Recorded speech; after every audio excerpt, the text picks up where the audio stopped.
All right. Welcome to this week's episode of the Coaches Corner. I have a very special guest with me here tonight. As you all know, I bring the Coaches Corner to you every week, bringing special guests that are in the college coaching game. Most of these are my friends or former teammates. So, of course, it's always special to connect and allow you all to see and hear about the college coaching game from the coaching's perspective and the player's perspective.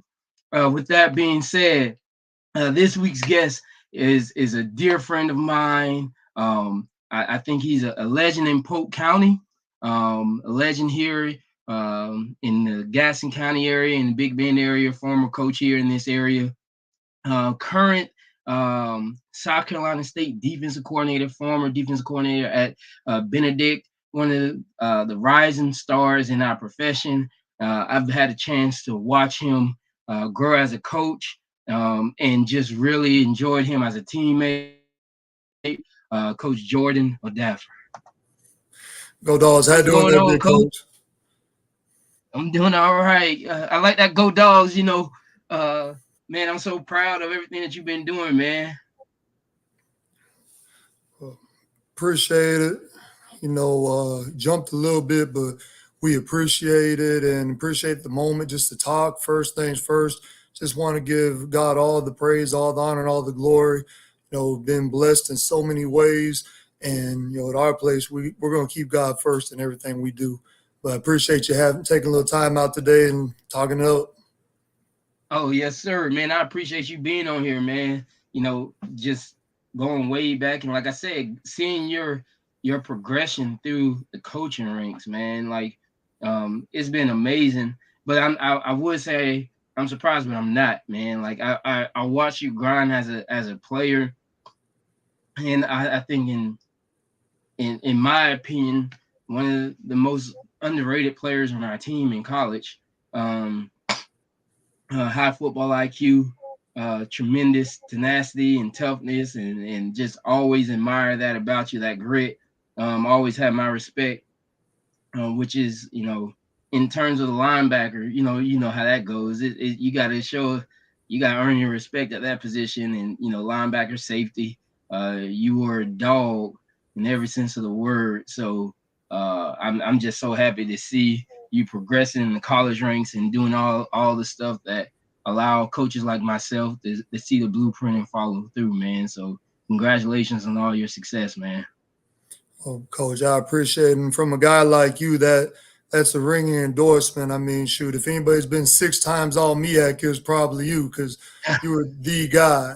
So I really appreciate you just taking a little time and just us working together. It's an amazing thing to be able to work with people in your circle and to have platforms and opportunities to pour into other people and share things that we've learned along the way. Let's not hide the secrets and things. Let's give it to each other and help each other out. Yes, sir. You're exactly right about that, man. And man, you got a wealth of knowledge. But before we go on, I always like to kind of touch base on what's going on in your personal life and everything. Try to just see what you got going on, this week, or what have you had going on. Well, right now we're in the middle of transitioning from Benedict College, Division II program, where we ended up in the top 5 in the country for the first time in school history this year. And then we got the job at South Carolina State. So we've been transitioning, just started spring ball last week, got 3 days in, saw some good things, saw some things that we can correct. The good news is, Coach, it's all fixable. It's all coachable. So that's what you like to see. Then this weekend, as the guys transition into spring break, I'm spending a couple of days with my beautiful wife and 2 kids. We just been doing some family stuff this weekend. Then we're going to go up to the University of South Carolina for Pro Day with our guys from both South Carolina State and Benedict from last year's teams. The hopefuls, they'll be there tomorrow, and then we'll be doing some staff development over spring break because it's always important to keep on learning, growing, just staying a lifelong learner and up in the profession as much as you can. Yes, sir. Yes, sir.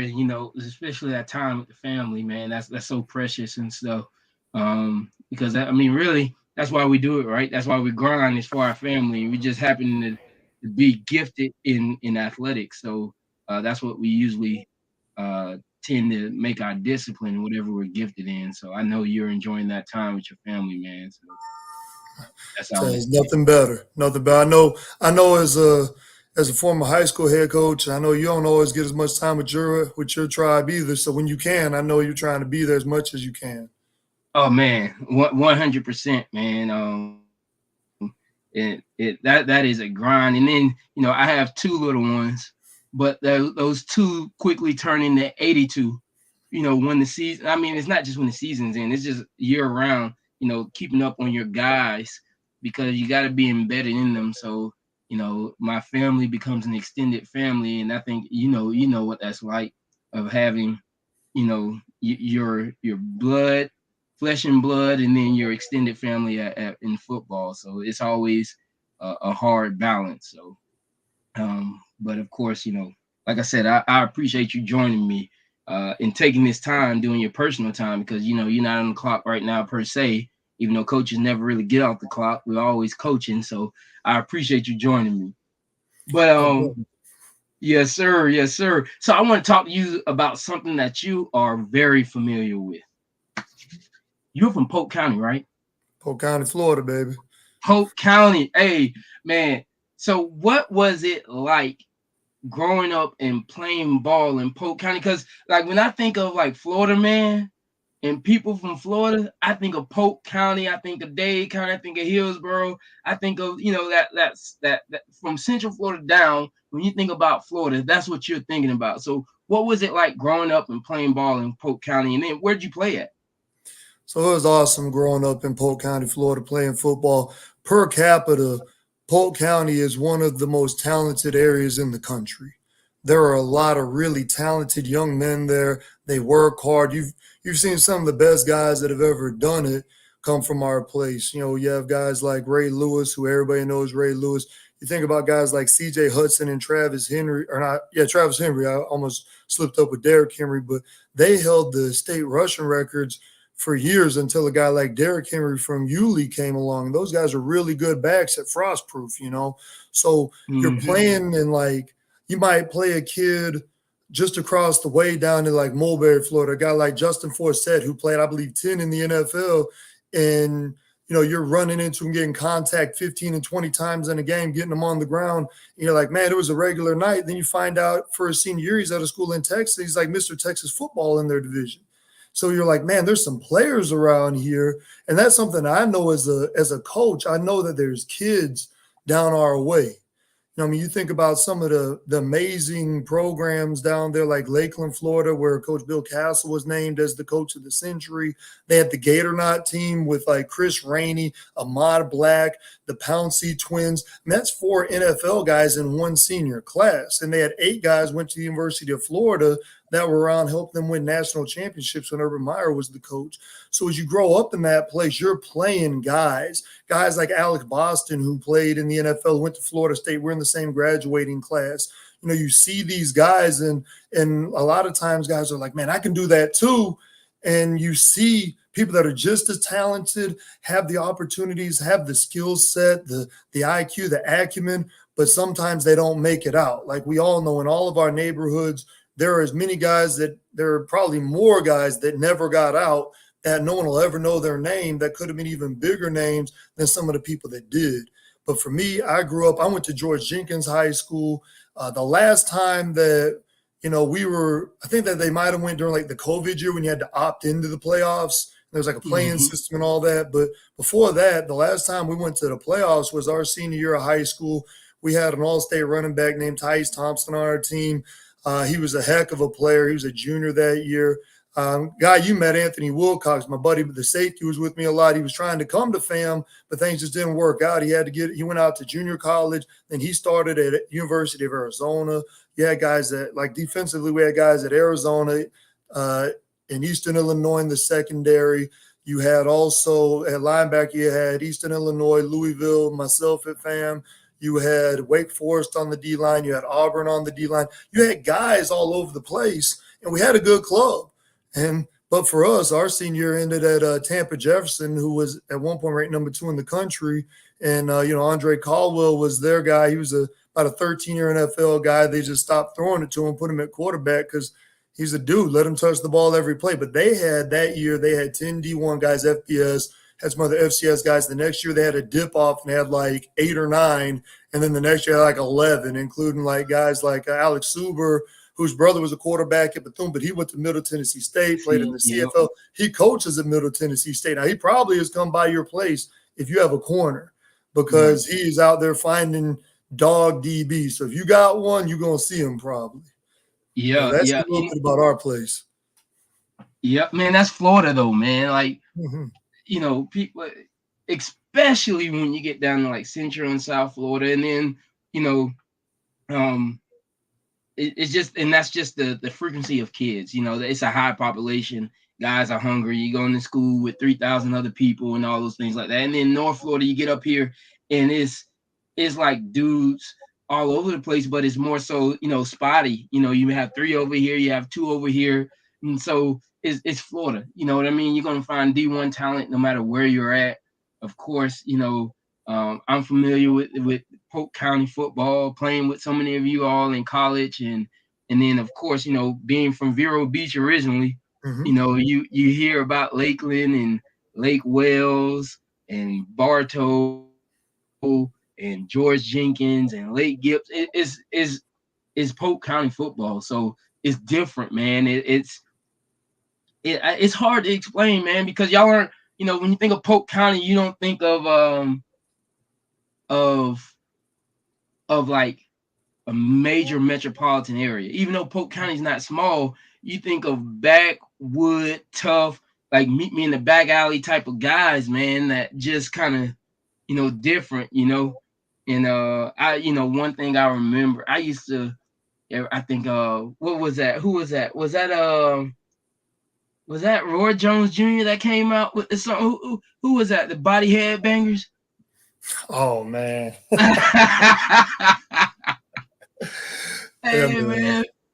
It just, being in the club and seeing everybody scream Polk County and all those things like that, it's different, man. Y'all got a lot of pride down there, man.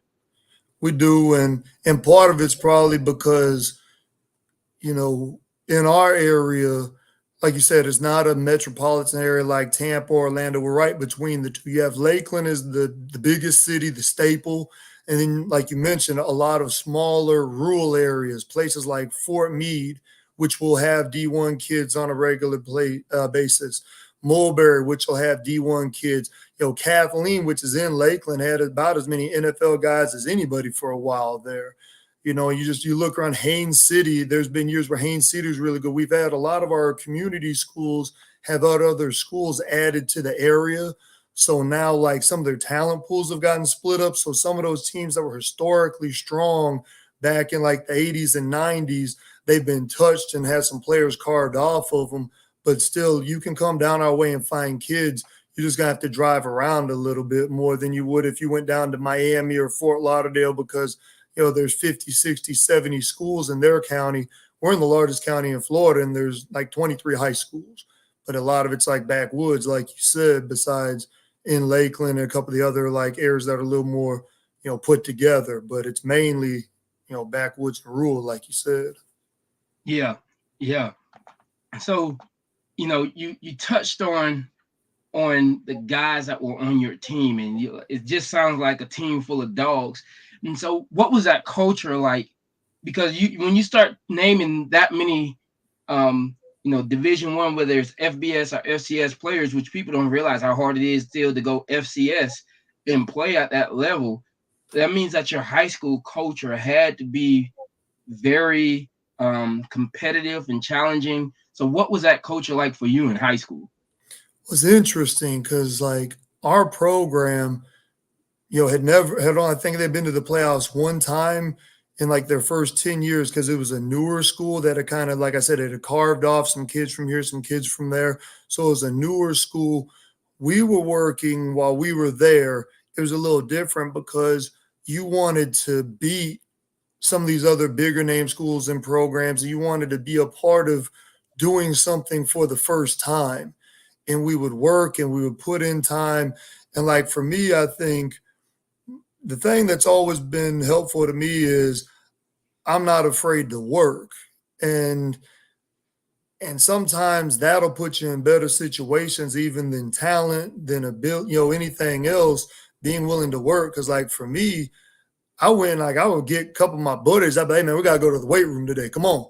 Because they didn't have a way and they weren't gonna be there otherwise. But I was like, I knew we were gonna need each other come the season. So let's start doing what we need now. And then as I think back about it, I'm like, shoot, I probably was always gonna be a coach because I was trying to make sure that the players were there ready to go and go along with me because it was, each of us needed all of us. We all do your 111th. But we had a good, I would say we ended up having a good team. I don't think we ever turned the corner into having a good program at the school because we had so much turnover, staff turnover, you would have player turnover and things like that. But I think still just never having that one strong, consistent direction and vision, especially staff wise, was a big part of why we never capitalized on the momentum that we got going. Because there were still lots of good players, talented kids, and that was all defensive kids I named besides the all-state running back who went Iowa State. But there were guys who went to Air Force, Central Florida, Eastern Illinois, another Central Florida on offense as well. So I mean, there were guys all over the yards, and we played good clubs, and eventually, like I said, our season ended where our season ended at, but it was a heck of a run, no matter how you look at it. Right, right. And you touched on something. Um, the way you described yourself in high school is exactly how I remember you in college. Like I said, a hard worker, tough as nails, man. Like it was, you know, toughness is something I always prided myself in, right? And I always wanted to be the toughest, in whatever. And when it came to football, I wanted to be the toughest. And so I always admired guys that I thought were tougher or just had more dog or whatever. I may not say it, but people like you push me to be tougher.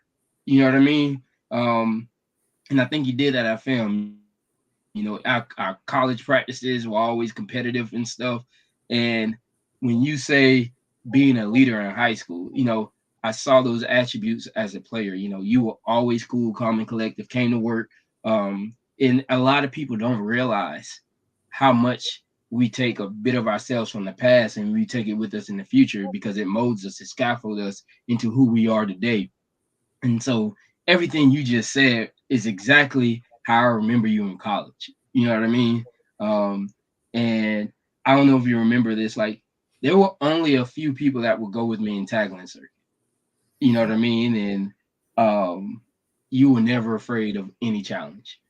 And that kind of like when you play with people that aren't afraid, you have to bring your A game every day. Because I don't know if people realize this, like I fed off of people's fear. You know what I mean? Mm-hmm. In football, that's what we do. We impose our will on other people. You were one that wasn't happening with. So I always admired that, man. So everything you described in terms of your X's and O's and how you led people and stuff, I always saw that. So man, it's cool to see you reap the benefits of who you are. You know what I mean? And not have to change up. I appreciate that. And tell you what, I learned it when I was little because my brother was like the second youngest kid in our neighborhood, and he was 3 years older than me. So I was the youngest kid in the neighborhood. So you took your licks and took your L's early on when you were a kid. But in our neighborhood, I was the only person who went on and played college athletics too. So eventually I caught up and got up to speed even with the older guys. But you learn early, nobody's going to feel sorry for you. You're going to take these licks, so you better pass out the ones that you can, and don't be afraid to work hard because that's the only chance you're going to have a lot of the time. Oh yeah, we had some guys that were workers too, man. Like I, Mm-hmm. Leroy Van, he was a Mm-hmm. worker. You know, down there from Hillsborough County. Um, somebody that I gained more respect for post college, knowing how hard they work, actually Carlos Rowe. I don't know if you remember Carlos. I You do. know, Pride of Ricketts High.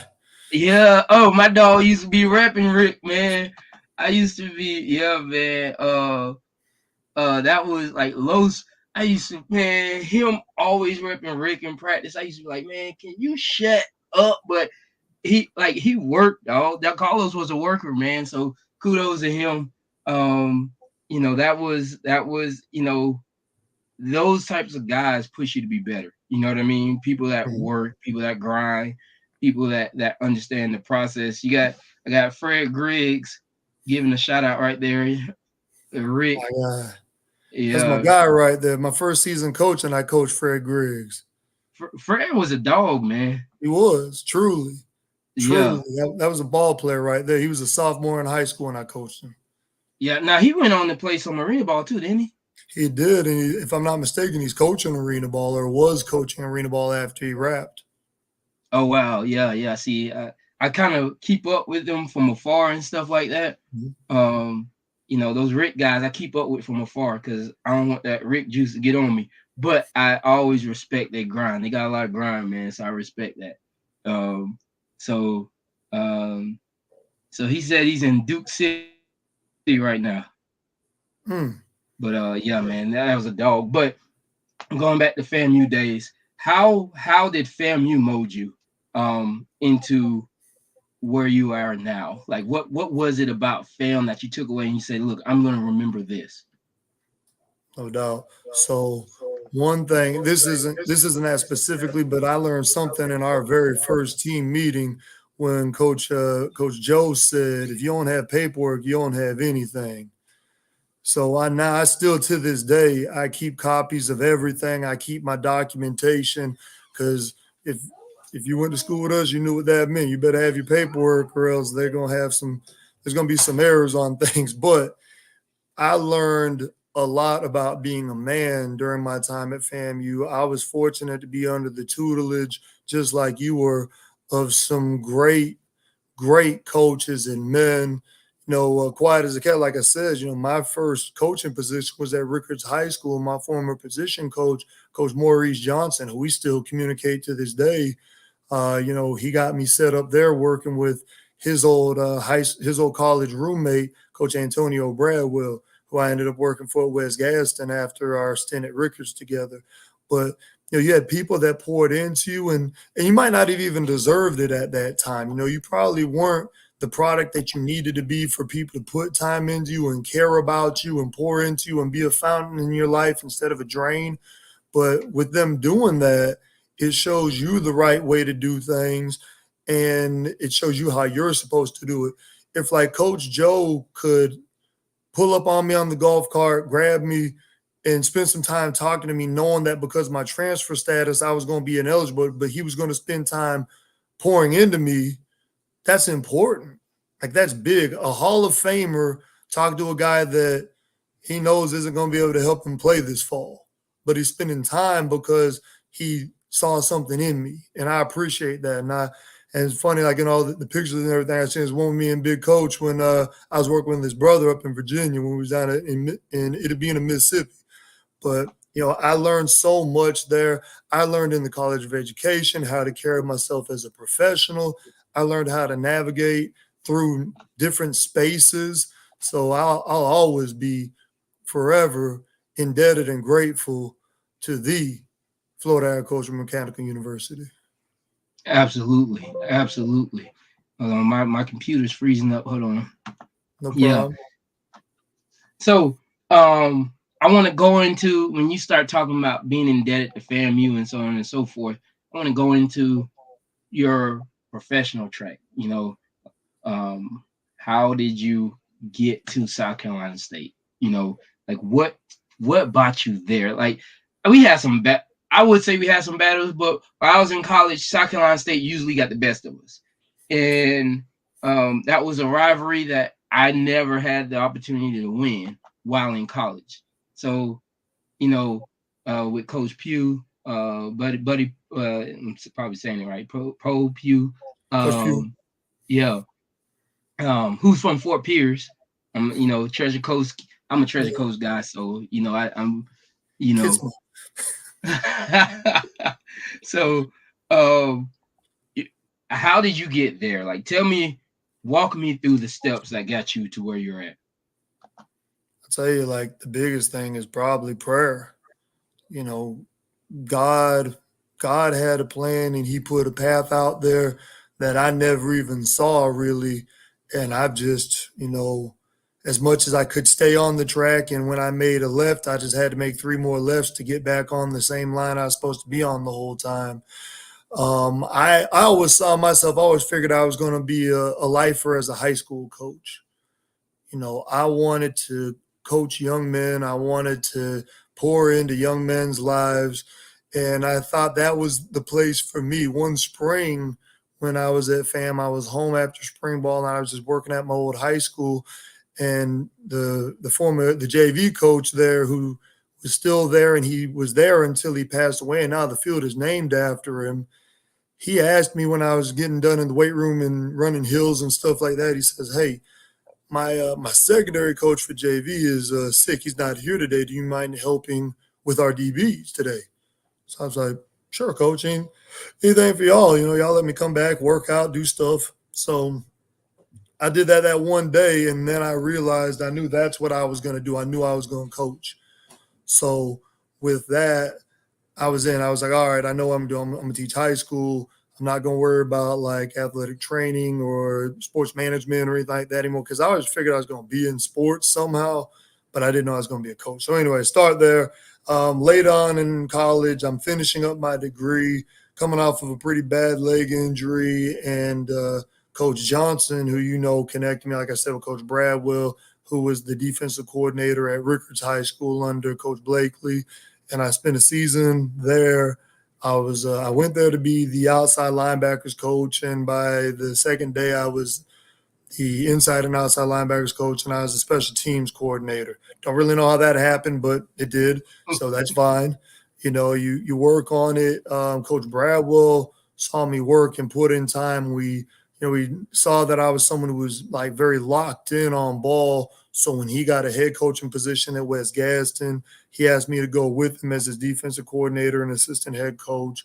So that's how I ended up over there with him. And we had like obviously one of the first district championship in school history. Had a really good run in the '08 year. From there, I had relocated for a family issue. I had relocated back to Central Florida, and as things kind of got squared away there, I had an opportunity to become the head football coach at LaBelle High School down in Southwest Florida. I was 25 years old. I'm sure I thought I knew a lot more than I did. I was taking over a program that had won one game or less the last three seasons and had been a running clock kind of program, and that's okay because those are the gigs you're going to get when you're a young head coach. So we just worked every day on getting 1% better. Won a couple more games. The first year we won three. The next year we won four. We got kids out to school. I was recognized as as the FACA District Coach of the Year. I voted for the guy who won the district because I was like, shoot, I'll give me a participation trophy. I felt like, but I just that's why I saw it. Like, I wanted to win and win big, and our kids worked hard, and they deserved a chance to do that. But we were able to win a little bit more every year. And then I received an opportunity to start working at the college level. And this is something that we'll probably talk about later. But, I took a huge pay cut and I sacrificed. And, it was probably before betting on yourself was a term back in 2013. I betted on myself and I left from being a high school head coach and I took a job as a restricted earnings intern coach at Adrian College in Adrian, Michigan. And I started off there as the inside linebackers coach. Spent a few years there, picked up some titles, coached outside linebackers, coached. I was the special teams coordinator, went back to inside linebackers, was the wide receivers coach for about a cup of coffee. But then the guy that they had brought in to coach the linebackers, I wanted to coach on the other side of the ball. I wanted to learn more ball. I wanted to continue to develop and grow. Well, the guy that they brought in who was going to coach the linebackers, it didn't work out. So, I ended up back over there coaching them, and we did that. And then in a year, I worked one season with Coach Jimmy Joe that he was the head coach at Virginia University of Lynchburg. That was my first full-time job at the college level. And it was, anybody knows about Virginia University of Lynchburg, it's everything is a struggle. I was the biggest task I had early on was helping them with documentation, paperwork, presentation to get into the NCCAA so they could be an accountable opponent for people, because the school is less than 200 kids. So about 100 of them are football players. So, like, had there not been a football schedule, there would not have been a football team, and who knows what would have happened at the institution. Now, people might say, dang, that's tough. That place is awful. Hey, we weren't any good. I'm not going to lie. We were working every day on just getting closer, putting things in place, coaching young guys. I was the head of strength and conditioning. I was the DFO. I was the recruiting coordinator. I was the special teams coordinator. I worked at different points of the year with all three levels of the defense. I was an RA in the dorms. We had to be at every meal to make sure that the kids didn't cut up at meals. I'm doing all the class checks. There's 2 buildings on campus. I'm checking every classroom, make sure our guys there are spending 2 hours a day on that. You're constantly working on stuff, and that's okay, because it's part of the plan. It's part of God's plan for me to keep learning more parts of the game, more parts of the business. That part of my career wasn't about winning.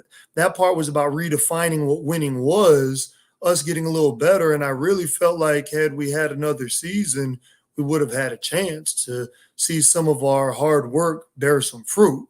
But that was about learning more than anything that year. Then I spent the next 2 seasons at Southeastern University in Lakeland, Florida, which is my hometown. I got to a Polk County kid, just a coach from Polk, just a kid from Polk. And I get to my hometown coach high-level college football, where we're winning ball games, winning championships, and that's amazing. Like, you rarely get to do that at this, in this profession at the college level.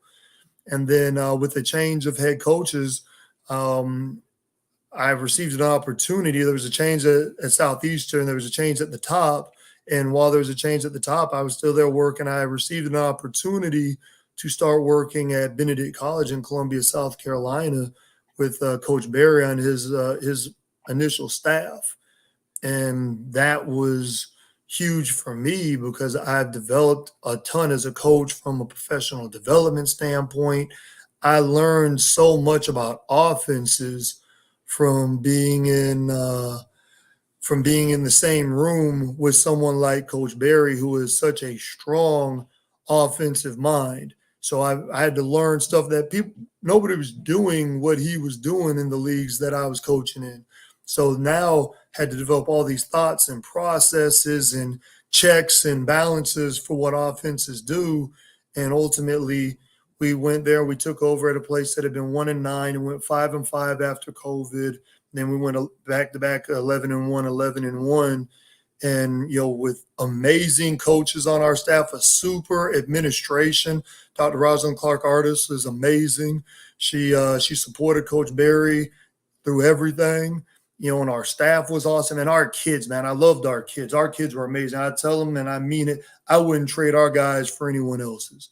They're the best, and that's why we were good. It didn't have anything to do with me. It had to do with my staff and my guys just doing a great job. I just had to help direct a few things here and there, and I give them all the credit. I take the negatives and I give them all the positives, because they deserve it. They're the ones out there making it go. And then ultimately, after the last 4 years at Benedict, when Coach Barry was named the head coach of South Carolina State, he asked me to come in the same role as I was in with him at Benedict, as the defensive coordinator and linebackers coach. So that's kind of my odyssey from Homer and Greek mythology in the coaching world. It's crazy as we look at it now. I think I'm going on year 18 now, and I can't. It's wild. I got started right away, and I've been loving it and getting to coach a kids game and make a living doing it for almost 20 years now. Yeah, what's crazy is I followed you, but you had some stops along the way that I didn't even realize. Like, of course, I knew about Adrian, I knew, but it was a few stops in there that I was like, man, I didn't know that, you know. So that's big, but I think that's the life of a coach, man. That's a life of a coach that's dedicated to their craft, you know. And like I said, that became your discipline, became your discipline, you know, and who you are as an individual. Um, really, you know, I was actually talking about you at Alberchester last week. You remember Alberchester? I do. And That's the man in Duval. I'm in his city right now, baby. so I probably should have checked in. I might be in trouble for not checking in. You know, he runs the block around here, so that's the guy. yeah, that's the man there. Him and Alberchester Senior. Um, but you know, I was just telling him, man, like it's so many guys that I remember playing with that I felt like as a player, you know, had it. You know what I mean? And people didn't know. You know, like, and I was talking about you as having that it factor, and a lot of people didn't know. You know, had that it factor. Um, so hearing your path and like you said, God always has a plan, right? So hearing that path of how you get to being widely known as having that it factor, you know, because I knew it, but a lot of other people didn't know it, you know. So but your discipline to your craft has always paid off. You know, and I kind of, you know, I know you're kind of just now really beginning what you're truly capable of in terms of what people see. You know what you're capable of, but in terms of what people see on the outside, I'm happy for you, and I'm excited to see what the next 10 or 15 years look like for you. You know, um, and I can kind of post this later on. You know, 10 to 15 years from now. You know, gotta get your As autograph long now. as I'm keeping God first, it's gonna be good, baby. I promise you that. Like whatever he's got for me, that's all I want. You know, that's my personal belief. You know, that's a part of everything. You know, God has a process for everybody. You know, so but that's my personal belief. Um, so we're on the same page. I know we kind of stayed on that professional development part for a while, but I wanted to go into, you know, you talked a lot about learning. What type of professional development or education, should I say, did you have to go through to get to where you're at? Because you don't get to this level of being a college coach taking education for granted, be it, you know, textbook, pen and pad, or just I'm going to seek continuous learning. What type of student were you? How have you always valued the education process? Well, quiet as it's kept in like eighth grade, I figured out because I overheard something, and basically our school was so overcrowded that they weren't going to hold anybody back that year, no matter what. So I didn't do a whole lot in eighth grade. I'm not gonna lie. And quiet as it's kept. Before that, I was a pretty good student. But I was like, shoot, I can get away and run around with all the guys I want to hang out with, and we just chilling, having a good time. Shoot, I was a kid. I didn't know any better. But as I got into I had a lot of coaches in ninth and 10th grade. I had one teacher who helped me a lot in math, Miss Jackson. She's awesome. Miss Barbara Jackson, she was awesome. And she did a great job. I'm sorry. That's not her favorite. Barbara Jackson's a student I went, but Miss Tracy Jackson, she was awesome. And she helped me a ton with, just keeping me going, early on in that part of it.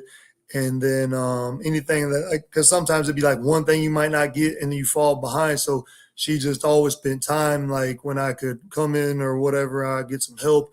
And that was great for me because, with practice and working a job and all these things, it didn't always happen at home for me all the time like that. I get home and ready to go sleep. And we was up early every day, but I realized one semester in like the start of my 11th grade year, like the 9 weeks, I had like all A's. And I was like, I bet I could do this. I bet if I wanted to, I could be a really good student. So like I locked in at that point, and I never had senioritis because I didn't do anything from eighth grade through, partway through 10th, 11th grade. But I also didn't put myself so far down like you'll have a lot of kids, they freshman year, they'll fail a bunch of classes. I passed everything, but a lot of times it was you might have some electives or this is or that's or the others and just whatever. But when I went off to college, I did a good job in school. I stayed on the dean's list. I always made good grades. I did what I was supposed to do. And I stayed that way. And even like through graduate school, I did a good job. I made all A's. I think I had 1B in graduate school. And I got my undergrad in social studies education. I got my master's degree in kinesiology. That was a thing that I wanted to do to grow as a professional because you never know how something like that might help you. At smaller schools, you might have to teach a class. Like there are some states where like their coaches have to teach classes. They work at a state school. So I didn't want to teach like history. I wanted to do something like in the weight room, like do All right. a phys ed or something like that. So I got a kinesiology degree so I could do that. And also because it played into my field and I thought it would help me. When you talk about development as a coach, every stop along the way, I learned stuff. I learned stuff from having multiple defensive coordinators and position coaches in college. I learned stuff. Me and Coach Huff, we still talk on a regular basis, actually. Huff Daddy Dollars. My guy. Hey, He man. actually, we stay up still to this day. And we've He's actually at Allen now. He is. I wasn't going to put that out there if it wasn't out there, but he just landed there. We coached against each other when he was at Clark, Atlanta, and Fort Valley the last few years. But that's somebody that I learned a lot of ball from coming up. Learned a lot of ball, obviously, from Coach Johnson. Learned a lot of ball from all the guys that I played for. But then when I got into coaching, I learned different stuff from everybody that I worked with because, like Coach Bradwell was a 3-down guy. I'd never been anywhere that weren't really a predominantly 4-down club. So I learned stuff from Coach Bradwell when I was a high school coach. The least learning that I did was when I was the head coach because at that point, you don't have anyone you can pick and pull off of, and you're spending so much of your time making sure that paperwork is right and this and that and the other because, a wise man says in our staff meetings on a regular basis, if things aren't right, people aren't looking at me. If something's wrong with the program, they're not looking at me, the defensive coordinator, they're looking at him. Mm-hmm. Just the same, like if stuff's not working right on the defense side of the ball, he's not going to the corners coach or the ends coach. He say, hey, coach, what are we doing over there? Cut the water off.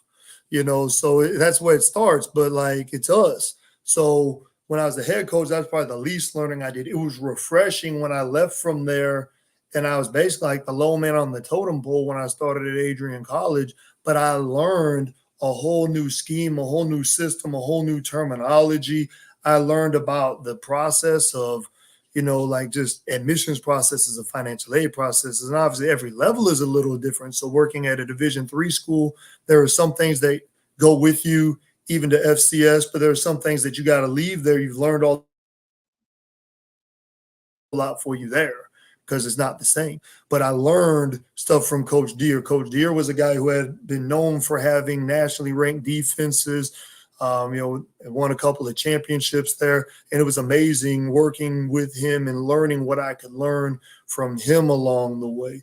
There's been guys all along the line, like when I landed at Southeastern with Coach Pettaway, I learned a lot about the 4-2-5 defense from him, and what they ran it and even some of the twists and tweaks that he had from stops like when he was at Tennessee, Southern Cal, the Redskins, the Buccaneers, different places. And even I think he was with, I want to say it was the Montreal Alouettes in the CFL, but he had a CFL stop too. So he had picked all this stuff up along the way. And I was able to bring some things I learned along the way that helped him. And he was able to bring things along the way that he had learned that helped him. And there's still things that I still to this day utilize that I picked up from him. And not to shortchange anybody, but if I just wanted to speak on how grateful I was and who all I've learned from, we'd be here all day. Because like Coach Taylor said it, fam, if you take one thing, you steal one thing, you're a thief. If you steal a bunch of things over a long period of time, you're a researcher. So now I've been in the research business almost 20 years. Yes, sir. When you touched on your education piece, it took me to a memory I had as a kid. So I have to censor myself because I want to say as a jet, being from Florida. But Correct. as a kid, my dad, my dad passed away in ninth grade, but I remember vividly in the eighth grade. Like I've always been a pretty decent student. I always respected education. I'm not saying I was the smartest, but I always respected it. But it was because I had a healthy fear of my dad. So like I went down. If you from Vero, like I'm originally like Mhm. Vero, I went to Giver Middle, right? So uh it was one day, like I'm thinking like this is how serious my dad was about grades. Like I'm thinking straight C's, I'm good, right? Got no D's, I got no F's. I also didn't have any A's and B's. I had straight C's on my progress report. This wasn't report card time. This was progress report. So like I come home. I got my progress report on Wednesday. I come home on Friday. I'll get off the bus. My dad's home, and he's like, "Where's your book bag?" I was like, "I left it at school." He's like, "What you mean you left it at school?" Like I left it at school. And he's like, why didn't you bring home your book bag? I'm like, "Cause I don't have no homework." And I remember he was like hell, and he got up and he went to go get his shoes. I'm like, and he was like, "Come on, let's go." I was like, "What you mean, let's go?" He's like, "We're going up to school." I said, "School closed." I said, it ain't nothing I could do. So I was like, and like Gifford Middle, they got like it's an outdoor school, but the classes are in wings, and each wing is like the hallways inside. So the lockers were in the wings, so I couldn't get in, right? So I was like, "School closed, I can't get it." Like I'm like, I ain't about to do this. I'm about to finesse my way out of this. So he was like, "Come on." So we go. Like I said, the school's locked down. It's all locked down, everything. So he pulls up next to the gate, and at that time the gate had some barbed wire around it. So he's like, "Get out, jump the gate, go get your bag." And I look at him like, you know how you give that look like, "You serious?" He's like, "Go get it." So like I'm walking on the outside of the gate, waiting for like a little spot where I can jump. So I jump the gate, going in school. And like I said, the wings are like we had I think 3 wings or so. So the lockers were down the middle of each wing, and there was classrooms on the side. The doors were locked, but each classroom door had a fire exit. So I'm going around pulling on classroom doors to see what door is open. And so I find a door that's open. So I go through the classroom, I go down the hallway, I go to my locker, get my book bag out, walk back, throw my book bag over the fence, jump the gate, get back over the gate. He makes me do homework the whole weekend. Right. Mhm. And when I say homework, I don't like he just like, "Look, you're gonna get ahead." So he made Mhm. me read a chapter ahead in history. He made me do all the, how you got the section reviews in math. Mhm. So I was doing the section reviews in math, and I was like, man. But long story short, while my dad was alive, I was a good student.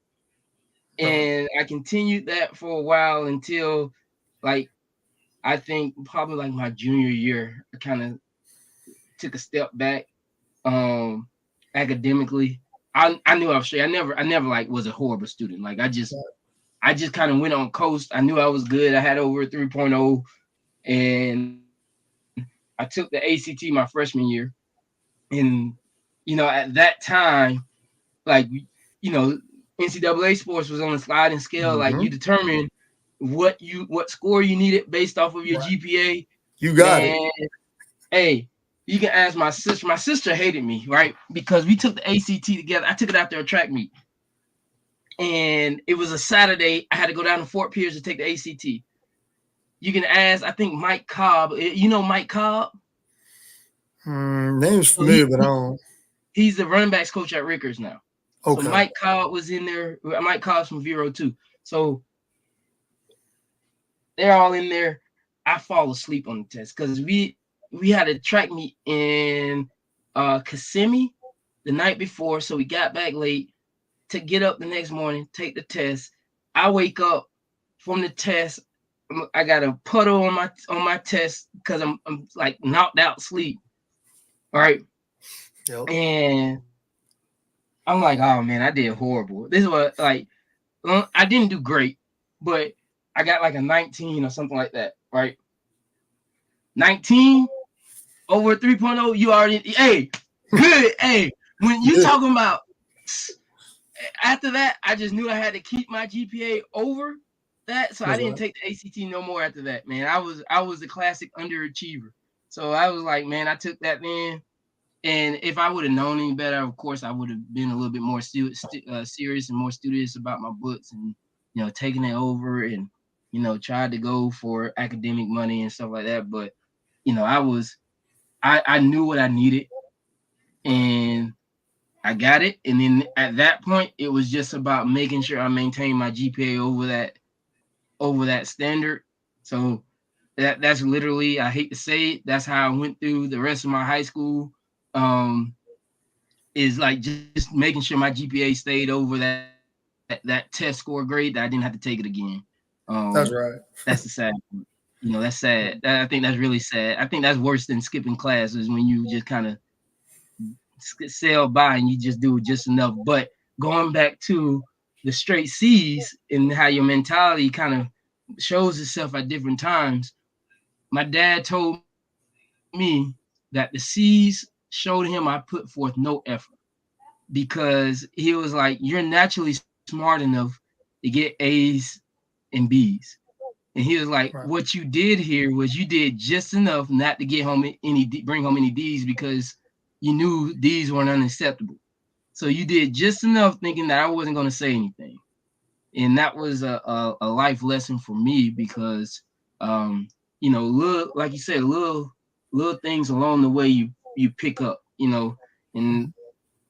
uh, as an adult now, that story stands out to me because, as I've progressed and gotten more degrees and so on and so forth, I always know what I'm capable of, and just don't sell myself short, and I think as football players, we all tend to do that, right? Like we tend to like kind of sell ourselves short sometimes because our focus is mainly on football, you know.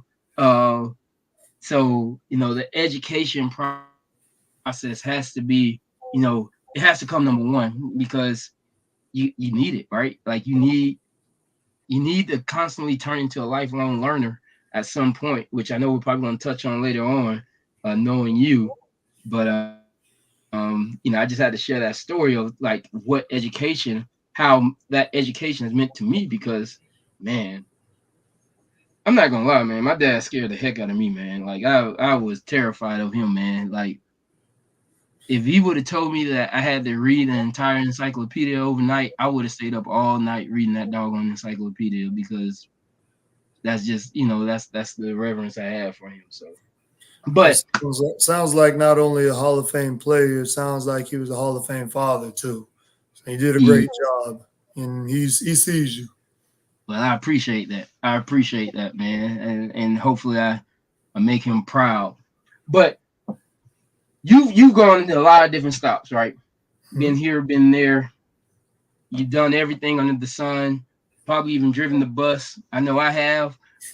But um, what were some of the biggest differences from high school game to the college game that you've had to adjust to as a coach, and you as a player too? Like, what were some of the adjustments that you've had to adjust to? Well, as a player, I think the biggest thing is it's a reality check for you because everyone at their high school, everyone's a starter. Everyone's all conference, all district, all region, all state, all whatever, who goes to the college level. So you went from being the guy to now you're one of the guys. And the question is, are you going to control the controllable or not? Are you going to work so hard that other people can't, you know, put you to the side? Are you going to spend extra time? Are you going to dedicate yourself to being a college student athlete? That's one of the big things when I talk with like scouts from the CFL and the NFL when I'm working at like the NFL HBCU combine. Um, I talk to them about our guys like they're pros because these guys, when you think about it, most of the kids that are coming out right now for us from the last stop I was at, they were older. They had all been in school since like 18, 19. They're not like guys who went to the SEC school and they got out in 3 years. A lot of these guys are at the same place they would have been at almost at the end of their rookie contract. So their bodies are already getting, like they have to take care of their bodies, and they have to be pros. And that's the question. When you're going from being a high school kid to being a college player, are you going to be a pro? Are you going to study film? Are you going to pour into your playbook? Night before the scrimmage, are you going out to Chubby's, or are you looking at your playbook and making sure you know when to boss and bow guys and when to make checks and calls and all that stuff? And because that scrimmage early on, you might not think it matters, but it's gonna determine where you are on the depth chart. So, are you going to be a pro or not? Are you going to put in that extra time?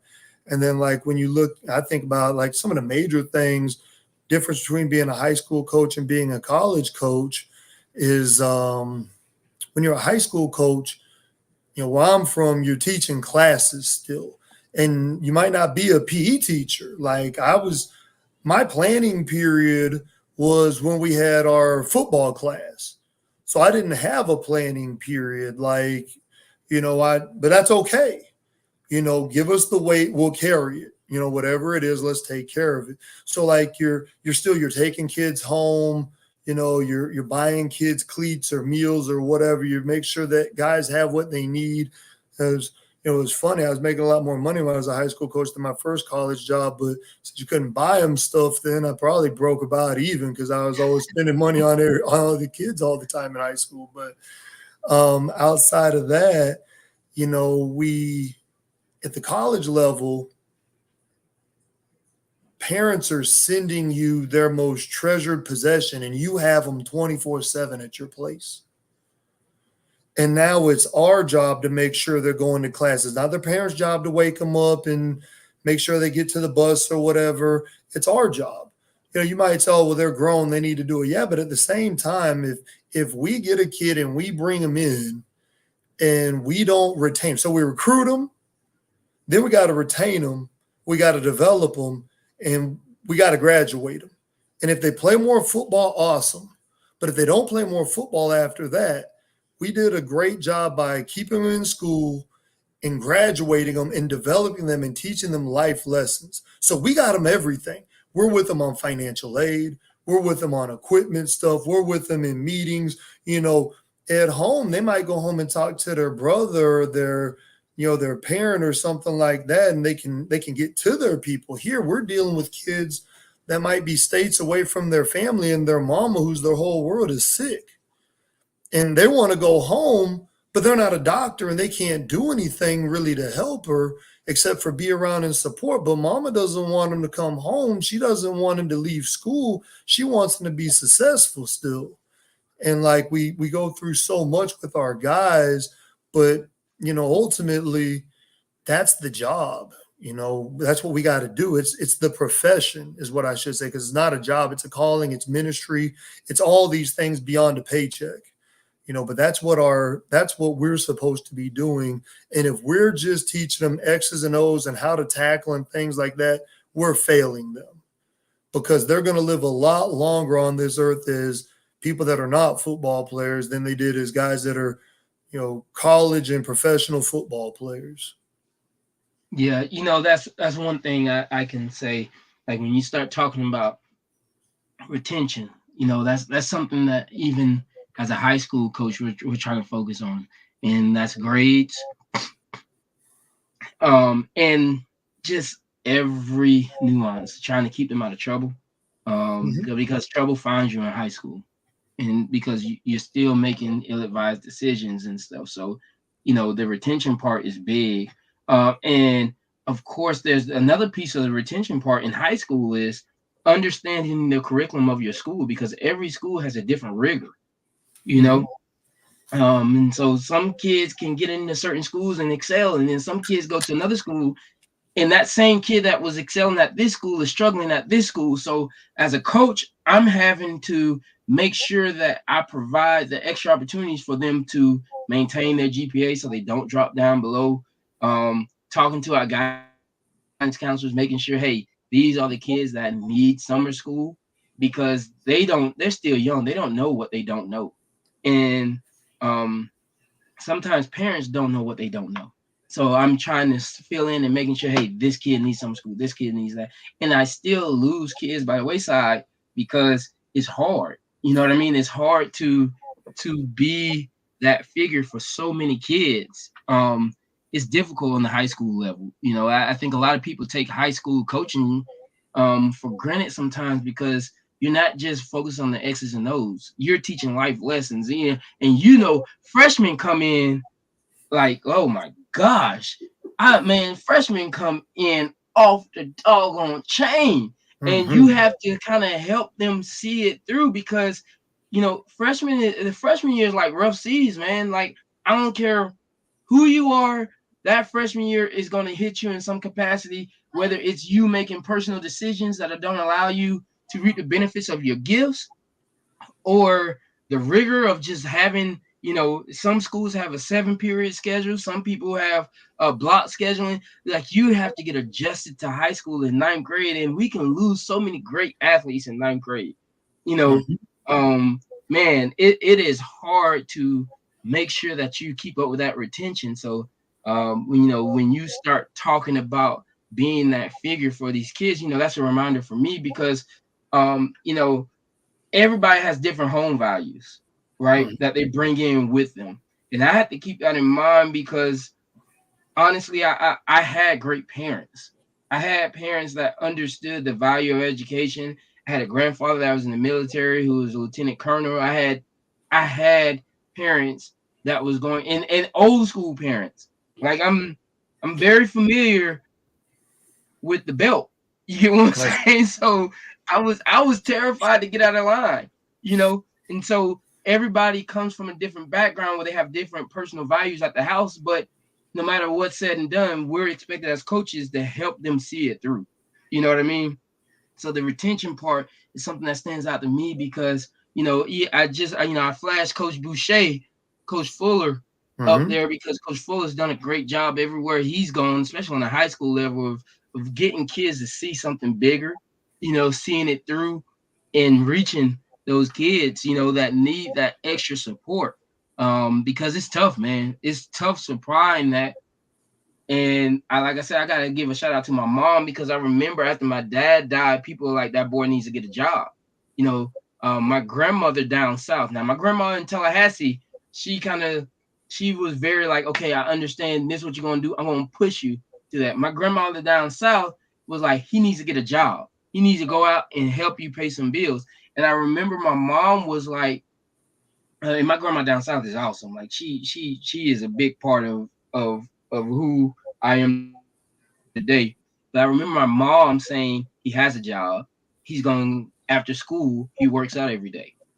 And one thing that stood out to me, and I love my mom for this, was she said his scholarship is going to pay him back a whole lot more than working at Publix.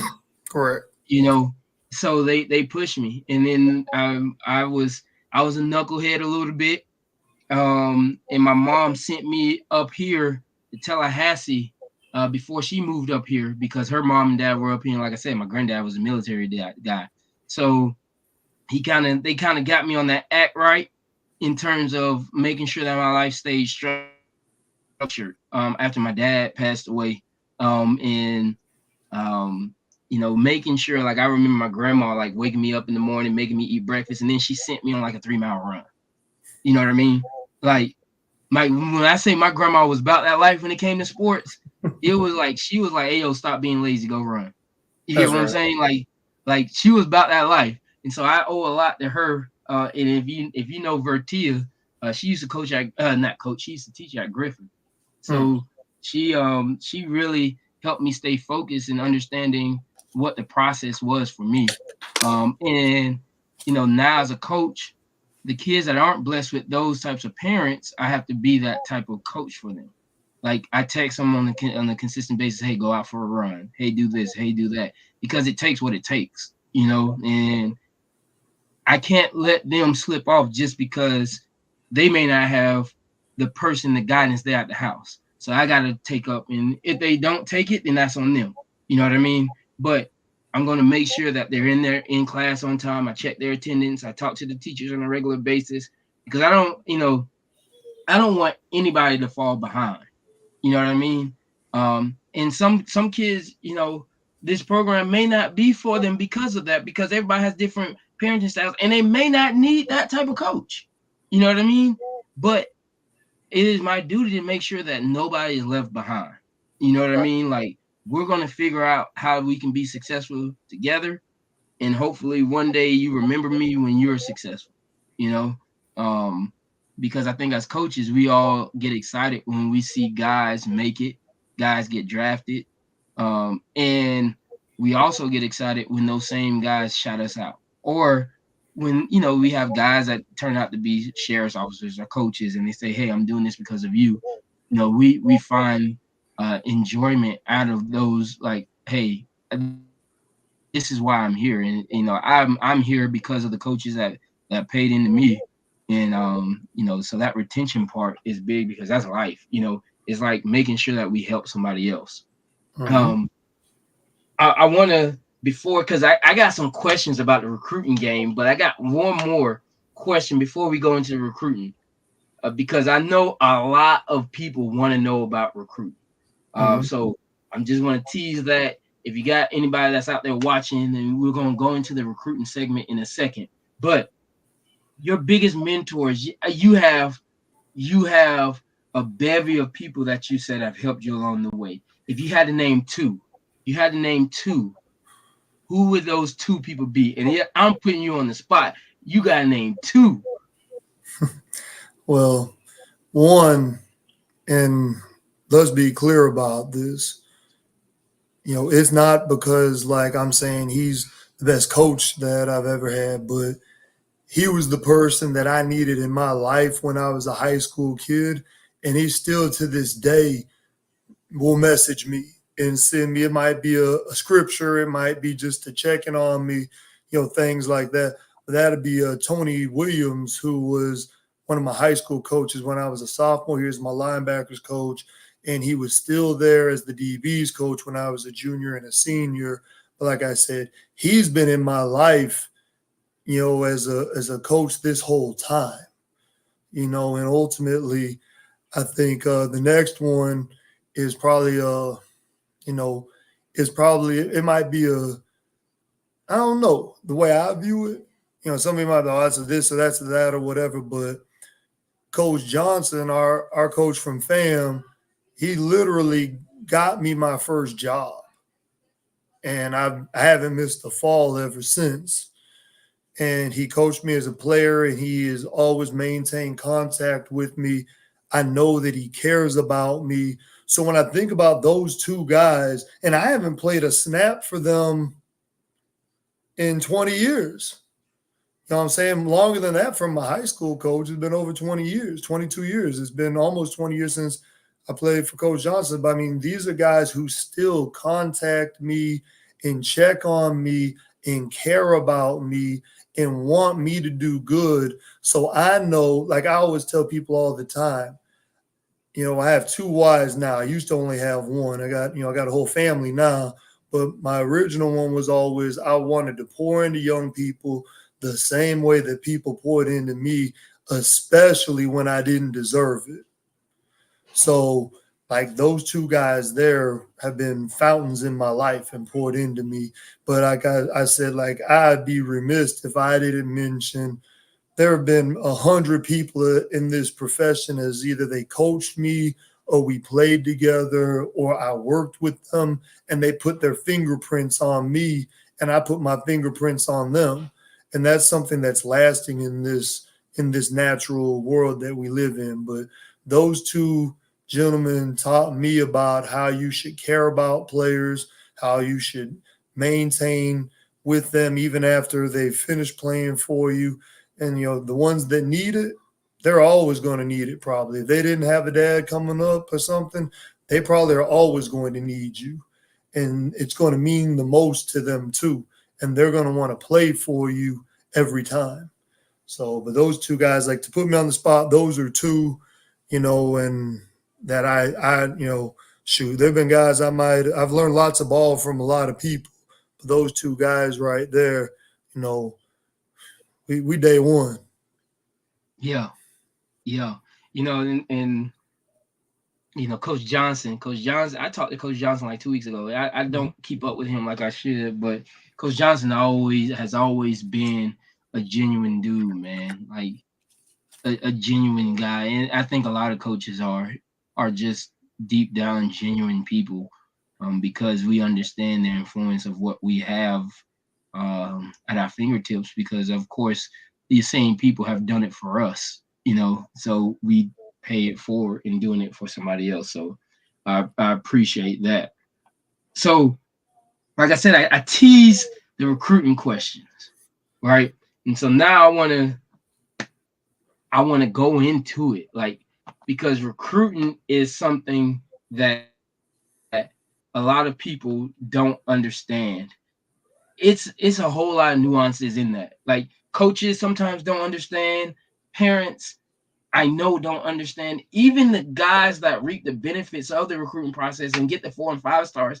A lot of times they don't understand. Somebody's affiliated with them that does understand the process, right? Mhm. So from the recruiting perspective, what should parents and athletes know about the process, and especially, as it pertains to, hey, at the levels that you coached at, this is how it works. All right. So the biggest thing that I think would be helpful is if parents and young people understood, even going into high school, like if every eighth grade class in the country was like contacted by a guidance counselor or something, they brought them in and they workshopped with them about what it takes to be a college athlete, just academic eligibility requirements, whether it's, you have your 16 and your 2.3 at the Division 1 level, because now they don't even do the test like that anymore, or 16 and 2.2 on what classes can go in Division 1. You have the 10-7 rule. In Division 2, you don't have that, so you can kind of get caught up at most any time. NAI, they have different rules, like Division 3, pretty much if you can get accepted to school, you can go and play. But there's so much. But the thing about Division 3 is you're probably going to have to spend money to go play. So there's so Mhm. much from an academic standpoint. Looking at like the 48H form and seeing what classes at your school go towards NCAA eligibility. Like, because like you'll talk to high school coaches and heck, they don't even know part of the time. And I'm not going to put anybody on blast. It's hard to keep up. The rules change every year and they change from division to division. Like there's legislation about, the transfer portal always going in. There's new stuff about multiple transfers that they're looking at. There's now the NIL stuff. And then there was, initially they had questions about like NLI. And if you went, you didn't finish your year, you were stuck. But now they have a waiver. So if you finish a semester, you're good. There's a million small things. And I would recommend to every parent to follow the NCAA Eligibility Center's Twitter page, because they're always dropping information there that's helpful. So I think the biggest thing is start early, stay in touch often, get with your guidance counselors, talk with the coach at the school, because he's a valuable resource a lot of times. And if he doesn't know, there's somebody in the building that should be able to help. And then the other part is just taking your part of it too, because like you still got to make sure that your young people are going to class and they're doing their homework at home and everything. The same way you approached their education and schooling when they were in Pop Warner, when there wasn't an academic piece attached to the team, is the same way that you as a parent should approach the academic piece when they're in high school, and making sure that they are going to be eligible to play. It'd be a shame if they're talented enough to go, but they don't get their hours or their GPA or whatever, and now they can't go, or they didn't have their 10-7. And there's so many small pieces. So I would say that, like, if I could make it as simple as possible, treat their academics the same way as you did when they were in Pop Warner, when the coach didn't have anything to do with it. Make yourself educated in it. Follow any resource, like I said, on Twitter. I would go to the NCAA Eligibility Center page. They're always dropping information on there. Always. That might not be the exact Twitter handle, but I mean, if you look I, it up, it's on there. I put in the comments, and then I am actually pasting it right now on our stream, so people can understand. It's NCAA on Twitter, because I think that eligibility education is something that a lot of people don't understand about the recruiting process. You know, I've had kids say, "Hey, coach, who's contacting me and everything like that," and then I hate to say it, but it's tough telling them, "Hey, like you didn't do what you're supposed to do." You know what I Right. mean? And for me, I've been here for 2 years, so they had 2 years prior to me that some stuff just didn't get done. And like I said, ninth grade people are coming in like a Tasmanian devil, just destructive. And they're not destroying anything but their self, really. So it's hard to keep them from that self-harm, because I know for a fact in 4 years, they get more mature, that frontal lobe develops, they start making wiser decisions, they understand their choices. And now you can provide a little bit more support for them that they understand. But that ninth and 10th grade year, they're going through those choppy seas, and they kind of put themselves behind, you know. And so you have to, sometimes those conversations are tough. Like, man, I'm telling people about you, but you didn't get it done. And I can't, sometimes it's hard telling them that. Right. And then the other thing about the recruiting process is, especially now with the transfer portal, and we still got some COVID years out there and all those things like that, telling them like, hey man, they like you, but their room is full right now. You know what I Mhm. mean? Or, it's just they like you, but they got another guy that does everything you do, but they're 2 inches taller than you. You know, like little things like that can sometimes come up. They don't always come up, but they come up sometimes. You know, See, um, and I they think could in high be school, huh? they could be in the last year of their contract, and bringing in kids that need to develop is going to be bringing them in for the next coach. So they might be looking to get an Yes, immediate impact player as opposed to a kid who might be an academic redshirt, or maybe just they're going to take time to develop because they're 17 years old and they're a quarterback, or they're 17 years old an offensive tackle, 17 years old a defensive tackle. It's hard in those trenches and in those high tough positions when you're that young, and they need a guy right now today. Like, they just graduated a grown man. They're probably not wanting to replace him with a 17-year-old if that was the starter. They have some other guys they're developing right now, but if they need a guy, you know, it happens like that sometimes. And there's a whole portal that everybody looks like at it like it's a grocery store, just going get you some good it's like ingredients so you can go cook Amazon. the meal. I'm telling you, just go get the ingredients. We'll cook the meal, set the table, let's go eat. Because, Yes, like, at the sir. end of the day, if they're in their last year, they're going to do whatever it takes to make sure that they make it. Yeah, And not and recruit the next man's team. right, and a lot of players and coaches don't understand that. And then this is the thing: they'll look at the roster, they'll do their homework, look at the roster, and they'll see a 5'8" receiver, and Mhm. they say, "Well, they got another guy that's just like me." And they don't realize that sometimes that means that they don't want another guy just like that guy because they already got a 5'8" receiver. Um, Or the one guy who's like you was an All American first team in high school, and your second team All County. Not the same. You're all the same height not and the same. weight, not the same. Cut the tape Not the on. same. Or like because when I was a high school coach, I used to tell guys all the time, look at their roster. The school you want to go to, look at their roster and find a guy like you. I'm sure you tell them the same thing. So I had a young man one time find a running back who was an All-American on Georgia's roster that was like 5'10", 175. He's like, Coach, that's like me. I said, son, you play offensive guard. You're a great kid, but you're not going to play at Georgia. Like, it's okay. Like, there are other places for you to go and play. Like, he's like, I could play running back. I said, son, if you were a Georgia type running back, we wouldn't have you blocking.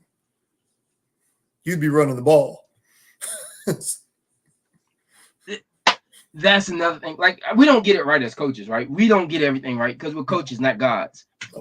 But when it's all said and done, we are trying to win games. You know what I mean? Mm-hmm. And if that is your best position to help us win games, right? Or if you're a Georgia, Florida type of guy, that means that most likely we see that in high school. So if you can play linebacker or running back at Georgia or Florida or Georgia Tech or Florida State or whatever, most likely those traits are overly abundant for us in practice where we see it, and sometimes we are apparently blind because we don't see it sometimes. You know what I mean? And that's tough. Those are tough conversations because I'm a parent, right? Mm-hmm. And that's one thing I had to always, because I'm a teacher, like my daughter comes home and she says, well, my teacher said this.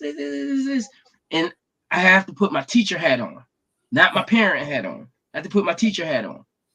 So usually I have a great deal of empathy towards my teacher, my daughter's teacher, because I'm like, well, you did it wrong, clearly. Well, she said that, no, you did it wrong. Did she say you did it right? Well, no, she said you did it wrong. You did it wrong because I understand what it's like to be on the other side, to have kids that don't understand sometimes. You know what I mean? And as a player, quite honestly, we all were like the way I remember myself is completely different than how I really was. Like that's just what it is. And we all have that self-fulfilling, type of deal about ourselves. Like, if you ask me, I was the best thing since sliced bread. Now, was I really the best thing since sliced bread? Somebody else is going to say the truth. You know what I mean? And when we get the truth, we can't be defensive about that. You get what I'm saying? Because that is ultimately how people perceive us. And when you get the truth, the only way you can make that a false statement is if you receive it and then say, okay, I'm going to go fix it. You know what I mean? And in the recruiting process, it's no different. I think, and you tell me if I'm wrong, but I think you're looking for a lot of tangible stuff. Like, grades are tangible. Like, you can see a 3.0. You can see a 3.5. A 3.0, 3.5, 4.0, that's a 4.0. Point blank, period. Right? There's nothing else besides that GPA. Mm-hmm. That's tangible. 6'4" is 6'4". So if you're 6'4" in Florida, you're going to be 6'4" in California. Mm-hmm. Correct? Correct. A 10.8 in Florida is a 10.8 in California on the track. Am I correct? Correct. Those are all tangible things that I try to get my players right now to realize and value. You know what I mean? Because if you value the tangibles, you'll work on the tangibles and you become a little bit easier to sell. Right. Now, the intangibles, the character, the leadership, and all those things like that, you have to have that. But people better pick up on that naturally when they start talking to you. And now, if I said something wrong, Coach, please correct me. No, 6'4", 6'4". Legitimate speed is speed. If they have legitimate, verified, whether it's laser timed on the track, kids, if you're a skilled kid and you don't run track, you're hurting yourself. Run track. Man, I wish I had the little bomb sound. Like, I tell people that all the time, like, fast, like, okay, if you're good at golf, Coach, what are you going to do? You're going to golf. You're going to golf. If you can shoot threes all day on the basketball court, what are you probably going to do? I shoot threes. You're going to go play basketball. Mm-hmm. Fast kids run track. Mm-hmm. And it's a great way to stay in shape. One, it's a way to develop speed. Two, it's a way to be competitive. Three, you want kids that are competitive at all times. It's a different kind of competition. Also, in football, it's 11 on 11. You might hide a kid who has a deficiency. On the track, you cannot be Can't hide it. hidden. You're Can't going hide to it. be out there. Y'all are going to line up. The gun is going to hit, and you're going to run. Kids need to play multiple sports. You might be a football, basketball, track guy. You might be a football, basketball, baseball guy. Hard. Now, here's the thing: they all develop you differently. They develop other skills. They develop, competitiveness, all that stuff. But those are things that you should be doing in the off season. Some guys that go like with position trainers and stuff. Me, I like kids that play multiple sports. We love wrestlers. We love basketball guys. Track guys are awesome. There's all sorts of things. Every sport has something that it brings to the table. When kids are young, let them play sports. Let them find the one they like, not the one you like. Like I got a 2-year-old. If he plays football, awesome. If he plays other stuff, awesome. Whatever he likes, I'm gonna let him just go and play sports and figure out what he likes, what he wants to do. And heck, he might not even like sports. Might want to do like science fair stuff. Whatever he's into, cool. Let's go be great. Whatever you got a passion for, whatever God put in you, go be great. But no, like the verifiable stuff is verifiable. The intangibles, like you said, you'll pick it up when you talk to kids. You'll find out the more that you talk to coaches, the people in the school, when you go around like at the Division I level, they're recruiting so few guys and they got to make it, right? Whereas at the Division II level, you might take a kid who he doesn't have exactly the height you would want. Like I always wanted to be a little bit taller, but the thing about it is I also like guys who can run. When I was a Division II coach or an NAIA coach, so if you get guys that are tall and they can run and they're good at the position, well, guess what? There's a good chance they're going to a higher level institution, and that's okay. So what did I get a lot of? I got a lot of guys who might have been just a scout shorter than what I wanted, but they could still run. They were smart, tough football players. They bought into what we did. They went to class. They're going to graduate, but they also were part of the number one defense in the country, Division II football. Did they look like, were they 6'2", 230? Nah, they weren't 6'2", 230. Did they run 4.4? Nah, they didn't run 4.4. But they had what we needed, and they did the things we asked them to do, and they were valuable just like all 11 guys, really all 22, because we would dress and take at least 22 every away game, and we would play every kid. It would be a travesty if the first time a kid gets to play is when he has to play because someone gets hurt. You got to bring them along, and it makes your team healthy, conditions them, all that. But say all that, say this: measurables are measurables. The things are, accurate are accurate, and the other things, the things you have to find out about, that's where we got to do our work. And ultimately, like you said, a lot of people are looking more so for verifiable things, especially at the higher levels, because you just have less of an opportunity to take a shot on a kid. You might have an outlier, you have an exception, but you don't want your whole team to be full of exceptions to the rule. You want most of your team to look like what you think they're supposed to look like, and then you might have an exception or two to the rule. And I actually was reading an NFL personnel article talking about that before, and it's pretty good stuff. It's right. There was some knowledge. Oh, you're gonna have to send that to me. I got Definitely. staying on the recruiting tip. Last week I had Coach Rispris Mm-hmm. on, and he, Dog. huh? Dog. Yeah, yeah. And he touched on something that was a bit surprising because he has a 7-on-7 background, and he was saying he doesn't advise 7-on-7. He said he likes his guys to run track now. 7-on-7, good, bad, pros, cons, and then I kind of want to go into a topic that's been a hot topic lately. Once you answer that, that kind of segue into our next question. All right. So 7-on-7, in my opinion, good when it's with your team. It's good because come summertime, as coaches, especially if you're at a smaller school where kids play multiple sports, you're competing for their interest. So all summer you have open gym. They're playing hoops. all summer they're playing summer ball. They got baseball going. They're playing, they're out there. They love it. If all we're offering our guys in the summer when we're a high school coach is, hey, I got a hot weight room and I'm gonna run you in the hot sun. They're looking around like, well, open gyms in the AC and baseball, unless ball gets hit to me, I'm up to bat. I'm chilling for the most part. I'm chilling. I ain't running. I'm not running 120s, coach. I ain't doing that. So we have to have a way when, as high school coaches, we had to have a way to compete for our kids' interest, give them something. If they were not making their lifts, you're not playing 7-on-7 with us this go around. Also, you're with your team. You're with your team. You're developing timing. And the other thing is like, offensively, I think you need to work on the stuff that you do. Defensively, you need to work on the stuff that you do. Don't just try to win a 7-on-7. All right, guys, run all cover 2-man.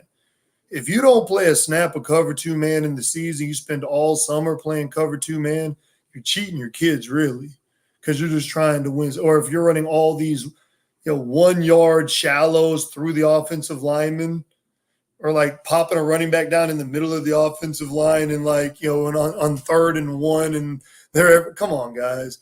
But, there is stuff that's good. You can see kids be competitive.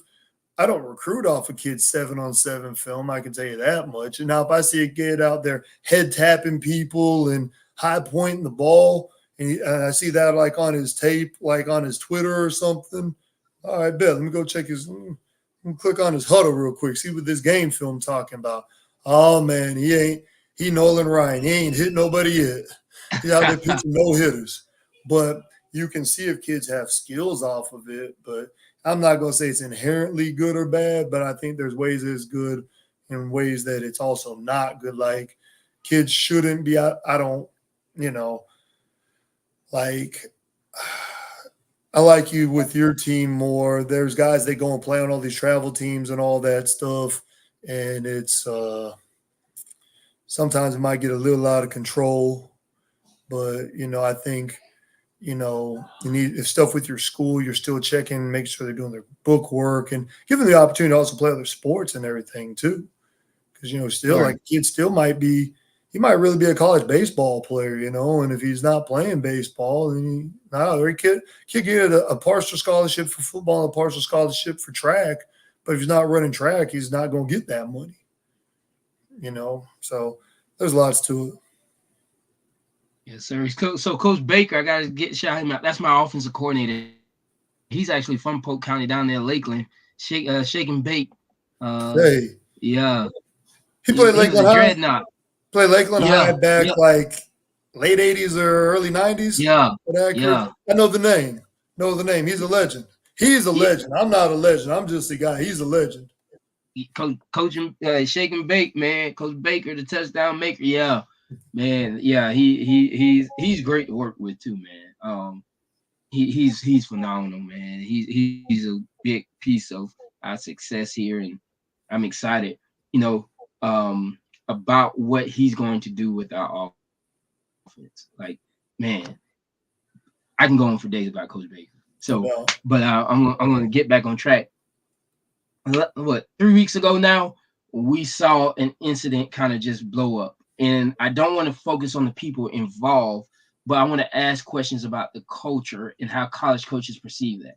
Cam Newton got into an incident a couple weeks ago that went viral for all the wrong reasons. I don't want to talk about that individual incident, but I want to talk about the culture that has seemingly started to come up on a consistent basis and topic and conversation. The culture of 7-on-7. I see guys doing stuff that would never happen in a real football game. That will probably get you ejected in a real football game. Mm-hmm. And so 7-on-7 coaches are saying, hey, we're letting them have fun.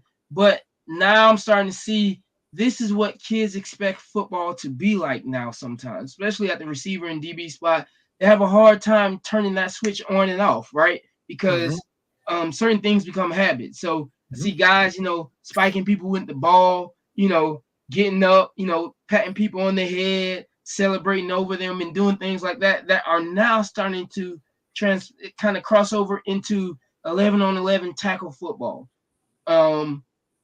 or that mindset of the showmanship, and because showmanship sells, right? And so with Mhm. social media, they're doing this so they can get those likes on social media, because you got your videographers out there, you got it in 4K, you got all these things, and this stuff sells. Mhm. But I don't think we realize that there's a downside to this that we aren't really seeing culturally on the positive side play itself out in football. And I could be wrong, but when you're looking at this stuff as a college coach, what are your thoughts? So I think, let's say we had a child who's coming out of a home and their parents had divorced, let's say. And let's say at this parent's household, they run it ABC. At this parent's household, they run it XYZ.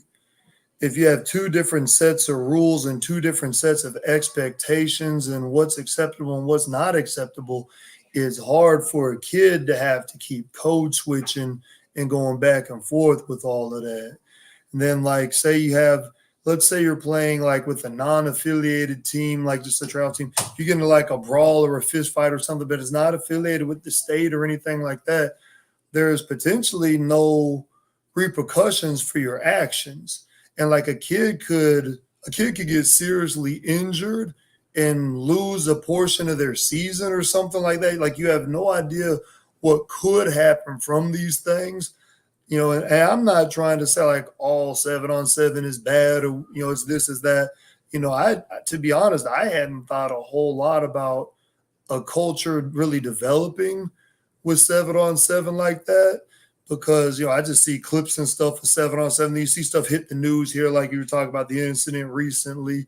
But when you think about it, when you have two different places, you're allowed to act one way at one place and one way at another place, then it's hard for a young person to figure that out. It'd be like, hey, here I'm. How do I act when I'm in church, when I'm in college, and how do I act when I'm at the club free before 11? You're acting very different. You're very different in those two settings. So if you have very different standards and things, you're going to get very different results. And like you said, not even just like not even just a kid getting ejected by the officials. At our place, if a kid gets a 15-yard penalty, they go to the locker room. They're done for the day, even if they haven't been ejected by the officials. And like, coach doesn't have to tell them anymore. He just points, and they know they going in, and you staying in that locker room by yourself to the end of the day. So like, some people, if that's the way that they run their program, if they see kids doing things that they don't deem acceptable in their program, they might be like, I don't know. I don't know about that. I don't know. How much does he love football? How much does he love the likes? How much does he love football? How much does he love the recruiting process? I think those are important things that people look at, and everyone's program in place is a little bit different. And then young people have to understand everyone's it it'll be fair, but it won't be equal. So if you're a 5-star kid and you're showing your tail, it'll look differently for you in your recruiting process than it will if you're a marginal hanging out at the bottom of the recruiting board guy. It might be sad, but it's true. It's hard, but it's fair. Right. That's the way it works. Yeah. Yeah. And I think for me, that's one thing that I have a lot of old school mentality when it comes to football, I would say. Right. And um I'm trying to balance that now because the generation is different, right? Mhm. And the generations are flying by even quicker because with access to technology, you're getting bigger gaps in personal beliefs, right? Mhm. And that's when you start talking about generations, that's what you're talking about. Generation is characterized by a cultural norm and beliefs, and then as those beliefs change, we say, hey, this is a different generation. So this generation for me is a little bit different because for me, there was nothing my coach needed to do more to make football fun. Like celebrations didn't make football fun for me. What made football fun for me was honestly everything that people are afraid of now.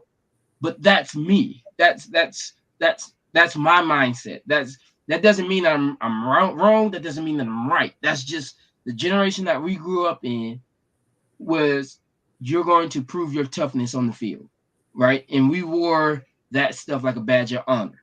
Mm-hmm. And you know, I took pride in practice. Like I said, I took pride in imposing my will over another human being on the football field. On the football field, because that's what football was. And when I was able to do that successfully, it was fun, Mm-hmm. right? Like it was fun. If you're a receiver and you're able to catch over anybody and everybody, it's fun. If you're a Mm-hmm. linebacker and you're able to run through anybody and everybody, it's fun. When you are getting ran through at linebacker, it is not fun. Like that's just what it is, right? Like there's Right. no other way to sell it. You're either on the receiving end or the giving end. And if you're giving, it's usually fun. If you're receiving, it's no fun. Like what my man said on Remember the Titans, no fun, sir. Right? Eating. Because that's just where it was, right? And so there was nothing more that needed to be added to the game for me, right? Um, it's just the way it is to me, but I'm old school.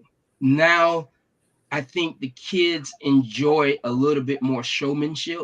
Mm-hmm. They enjoy like social media, which I do understand. Um, they just enjoy a bit more of everything outside those white lines. And I can't say I'm having a hard time adjusting to it, but it's just something I have to adjust to. You know, It's um, definitely different. It's different. And different doesn't mean good or bad, it means different. And we're going to be dating ourselves if we're here talking about how these young new school guys, they don't understand. Da, da, da, da, da. It's okay. They came up differently. We came up differently than the generation before us. They probably thought, because we have like a little bit of gear swag. Like, back then, linebackers, they just tape their fingers up and look like boxers, but we had, you had gloves and back flaps. You had your visor or whatever, but it was different. And that's different. okay. Like it's different. And that's the thing. What good and great coaches are able to do is they're able to still relate to young people as they change. And that's the biggest thing right now. The game is changing a ton. Recruiting is changing a ton. NIL is changing. Transfer portal is changing. And you're either going to adapt or you're going to die. And that was said at a symposium that our special teams coordinator, safeties coach Kevin King was at. He brought back, I believe it was North Carolina State staff said that, and they have, I believe they said, the oldest on-field staff in the country. But they said it's either adapt or die. And that's accurate. You're either going to change with the times or you're going to fail. And that's just what it is because it's the world we're living in now. Oh yeah. Oh yeah. You got Terrence White. You remember Terrence White? White, Mississippi, baby. Yes, sir. White. So he said the culture of the game has changed as well. People are not as run T. White heavy. in The the game building. changed a lot. Huh? I said T. White in the building. Yeah. Yeah, that's accurate. The game has changed. Used to be you would line up in 21 and 22 personnel and y'all would just have at each other. Now, if you got seven in the box, the offense is going to figure out who the seventh is and they're going to throw off of him instead of blocking him. It's just part of it. And it's a RPO defense is a TED talk all in and of itself, and that's okay. And that's one of the biggest things I picked up being with my boss because he is a great offensive mind. The word guru gets used and thrown around loosely, but he's a guru. He's a dude. He doesn't call himself that. Other people state it. What people say about you is more important than what you say about yourself. Yes, sir. Yes, sir. You hit it right in the head. So that's a perfect segue into the next question, because you talk about Coach Barry and him being a guru. Talk about that culture that you all are in the process of building at South Carolina State, that you all built at Benedict. Go Dogs. It starts there. Go Dogs. It's how we say hi. It's how we say bye. It's how we say as well. When I text my players, Go Dogs. Make sure you have da da da da da this attire da da da da da every morning. In my up message, Go Dogs. Are we up? It's a great day to be great. Let's focus on one thing that we can do today to get better. Go Dogs. See guys on campus. Go Dogs. They might say, "What's up? Go Dogs." Oh, Go Dogs. I'm sorry I didn't hear you there, cuz. But it's important. Every little thing matters. We talk about dig deep. That's the 7 columns of our program that we built at the last institution and where we are now. We try to infuse in the good things and the success and everything that has happened in the Berg. Because let's be honest, in Orangeburg, there's been a lot of really good football played. We're standing on the shoulders of giants. Coach Willie Jeffries, first African American coach to be a head coach at a PWI. When he left from state, that's what he did. He went to Wichita State when they had a football program first. Yeah. Then he came back to South Carolina State, and then you touched on Coach Pugh. Coach Pugh is a living legend. I mean, you think about it, 18 MEAC championships, 8 Black College National Championships, 2021 Celebration Bowl champions, over 130 NFL players. We're talking about a rich football tradition. This isn't the same as a hard reset at a place that's never won anything or had not as much success. This is a place that has had success. This is a place where the expectations are high. This is a blue blood program. So it's different. You don't just throw everything out and start anew. And that's from day one. That's from staff building. That's from, keeping things like fear the bite down.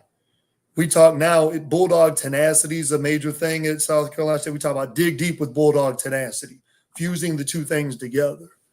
The one thing that I think is probably helpful for us, because I will say this, I think that we have a lot of buy-in in our program. I think it probably was somewhat helpful that we were 45 minutes up the road and visible and doing good things. So our guys, when we come in and we get with them and we're getting on stuff and we're teaching, coaching, bringing them along, it makes sense to them and they've seen us do it before. And like when you talk about it, quiet as it's kept, South Carolina State was 1 win away from being in the Celebration Bowl last year. I know. I was paying attention to that. South Carolina State is always, like I said, we've been familiar with South Carolina State, being familiar with everything that Coach Pugh's done up there. Coach Jeffries too. Don't forget Coach Jeffries, yeah. Coach Davis.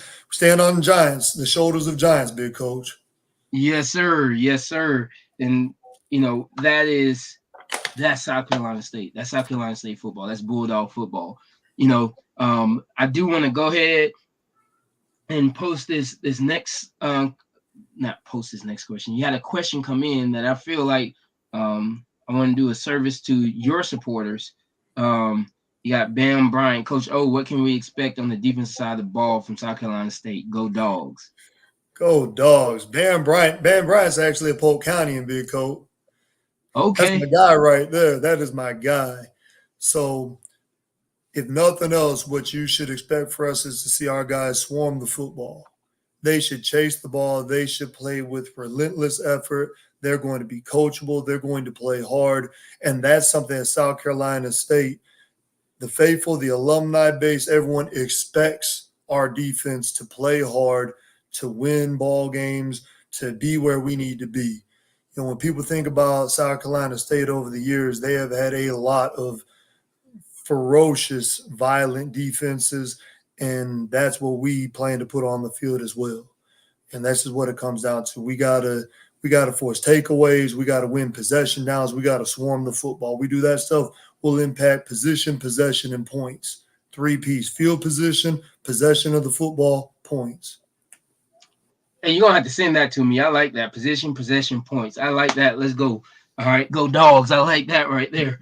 Um, And yeah. anything you want, coach, just remind me. I'm gonna shoot it all to you, coach. You my guy. We go back like Oh yes, sir. reclining chairs. Yeah, I'm gonna do that.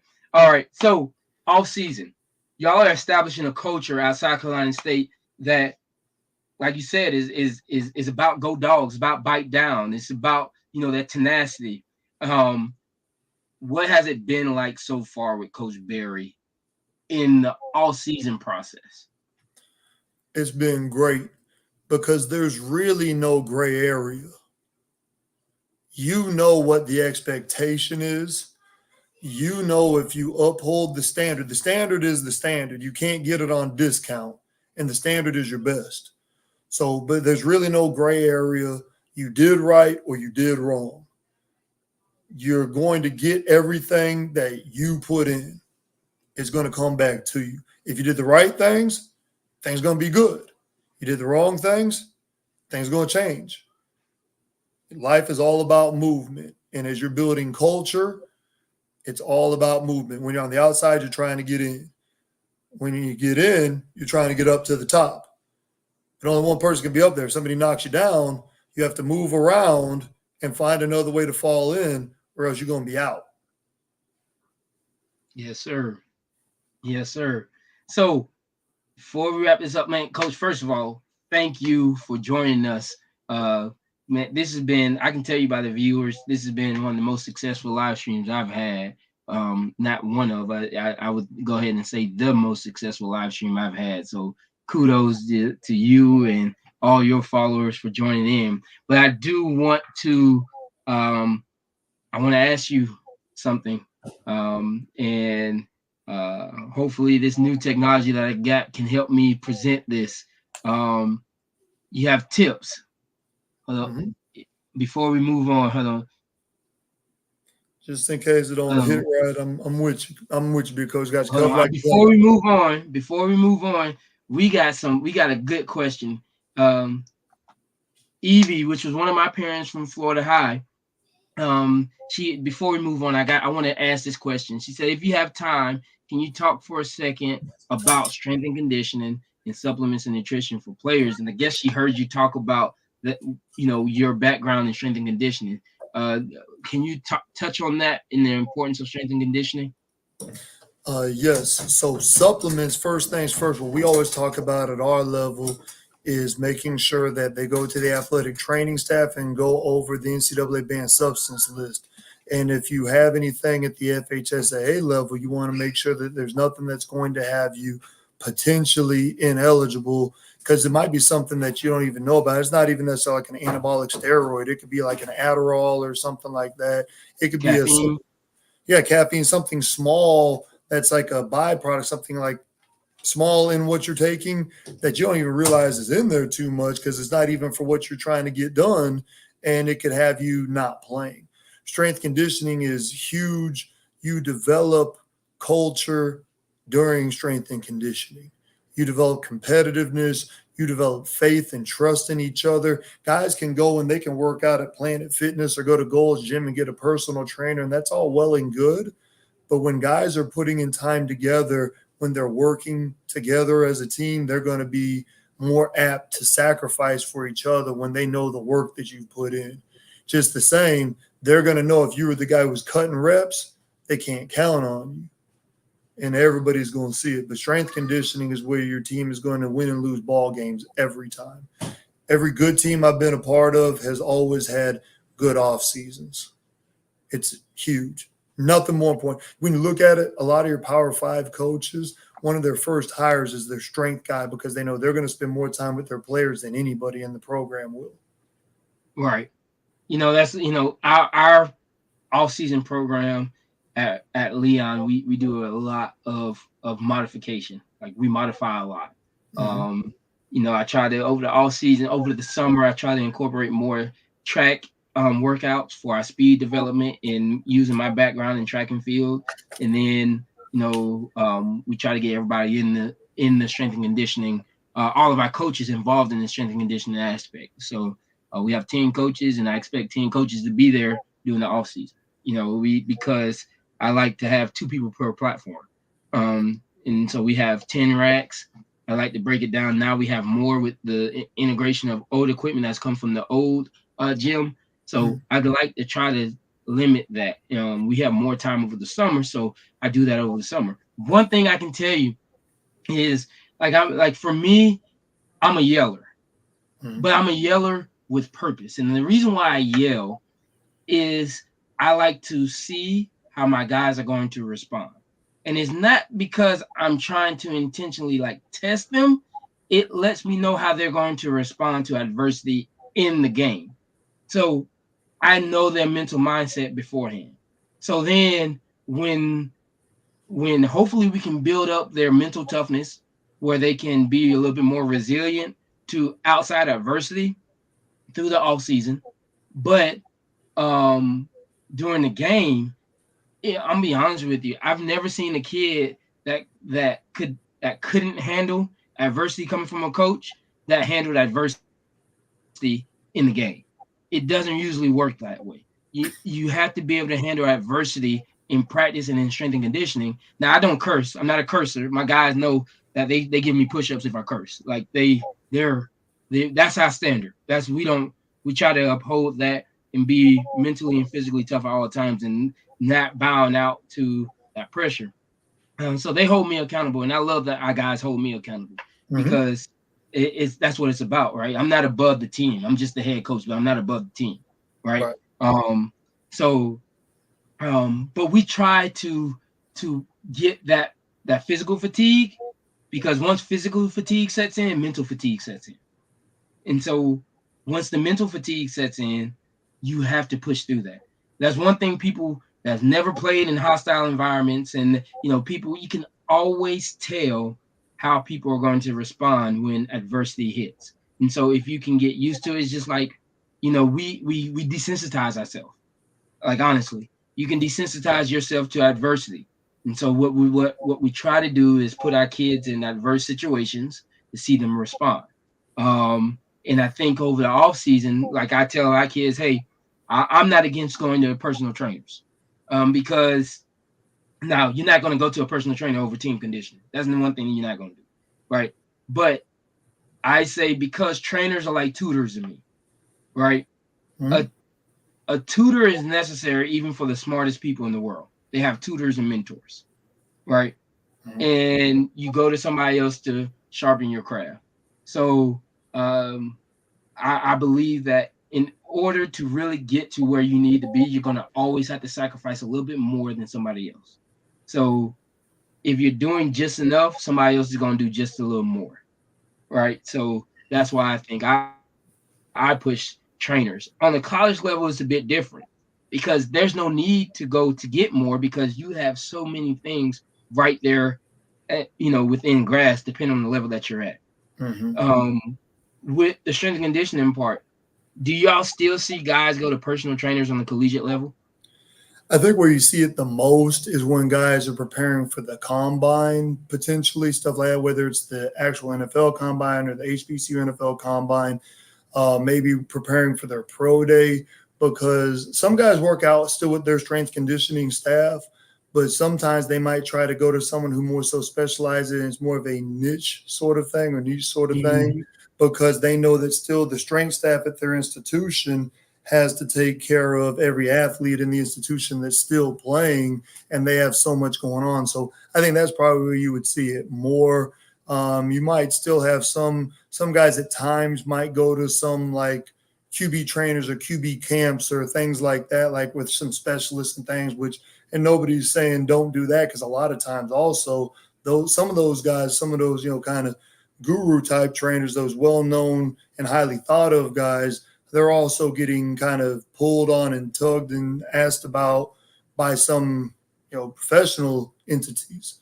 So, if you have those opportunities and options and things, like we've had some players in the past kind of get tapped for some of those things, that can be definitely be productive. But a lot of times, you're not seeing that as much at the college level, guys going to their personal guys and whatever. Now, you might have some, if they're away for the summer at home, they might go and still get with a trainer that they're comfortable, confident with, that's helped them be successful and help them get to where they are. Like if they're a freshman who came in playing, well, obviously their trainer did a good job with them in high school and that summer getting ready to come in. So if you don't have a full summer with them, if they're home, they might work with their guy that's helped them to be great, which Right. makes sense. Because you're not Right. there. If you're not there, you're not there. Not You there. know, Right. it's better than just reading the book and trying to figure it out on your own all the time. Yes, sir. All right. So Terrence had posed T White had posed a question, but he said, "I think you all answered my question. Disregard, but that's how I sell my program at my training facility." Yeah. So he's a personal trainer for football players as well. So I want to get into this next topic, which is gonna wrap it up for us. All right, let's do it. 5 tips. All right, 5 tips for players and coaches. All right. Okay. So starting off, tips for players. What's your first tip, Coach? My first tip, personally, me, Jordan Odaffer, my first tip for a player is be a good person and teammate. Be a good person. Because, like, we're going to want to know, college coaches are going to want to know what kind of human you are. We talk a lot about we're fortunate that we have good humans in our program. We have good people at our place, guys that are good teammates. I love it when I see my guys like clap for each other. They want each other to be successful. I'm a 1. This guy's a 2. He's happy for me when I'm winning. And then when he plays, I'm happy for him. When the 3s get out there and everybody's still keeping it hype and they're clapping up and loving them, they're upholding the standard. But be a good person, be a good teammate. Nobody wants to be around people that are awful humans. Nobody wants that when they see you walking down the street, hopefully people are like, yes, here he comes. Hopefully like, oh God, let me cross the street or turn and go the other way because I don't want to see this guy. Be a good person.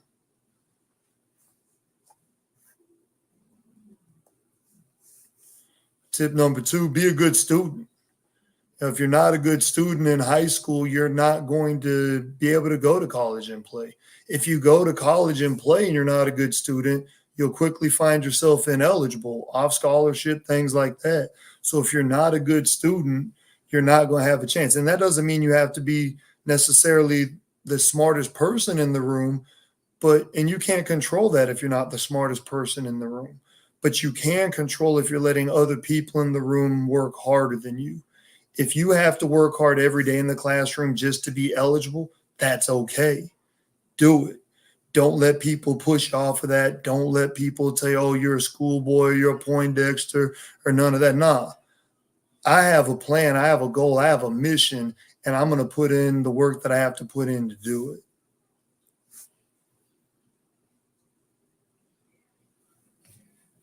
We're going to our third tip, Coach.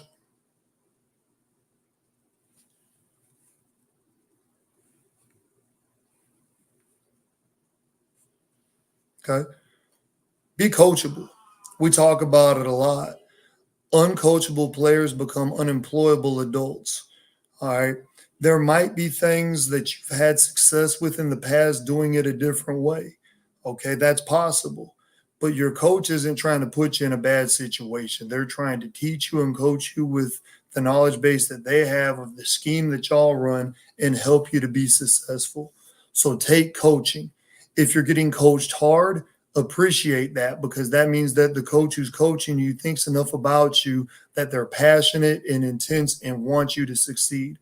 It's when people stop coaching you that you should worry. That means that they've given up on you. So as long as people are coaching you, take the coaching on the field, in the classroom, in life. Take coaching. Use wisdom.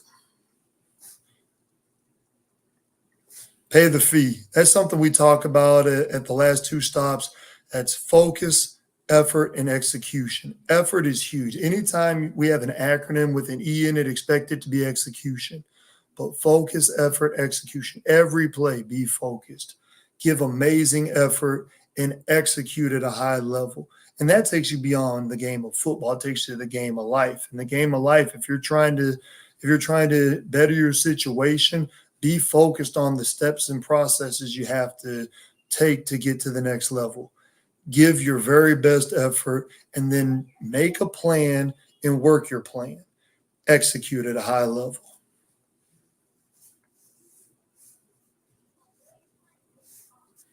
CWCW, baby. Chop wood, carry water. Nobody said that what you want is going to be easy. But there's a book that our team reads in camp every year called Chop Wood, Carry Water. It's about a guy who wanted to go and become a samurai archer.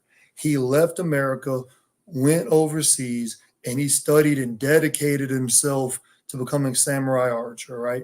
And you don't have to want to be a samurai archer. You might just want to be a college football player. Not, and I say just not to downplay it, but that might be your goal.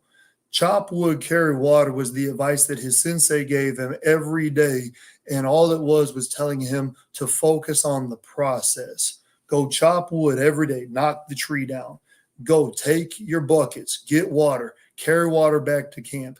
You are focusing on the process of becoming great instead of the end goal of being great. You want to be process oriented, not results oriented. If you're process oriented, the results will take care of themselves. Always chop wood and carry water.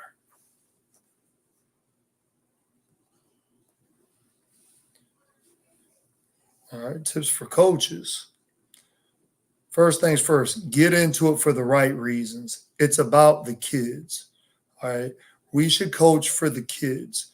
It shouldn't have anything to do with us and our pride and us living out whatever deal. I don't know. It should be about kids. If every decision you make puts young people in good situations, you're going to be a successful coach because your young people are going to succeed. So get into it for the right reasons and keep the kids at the forefront. Make the main thing the main thing.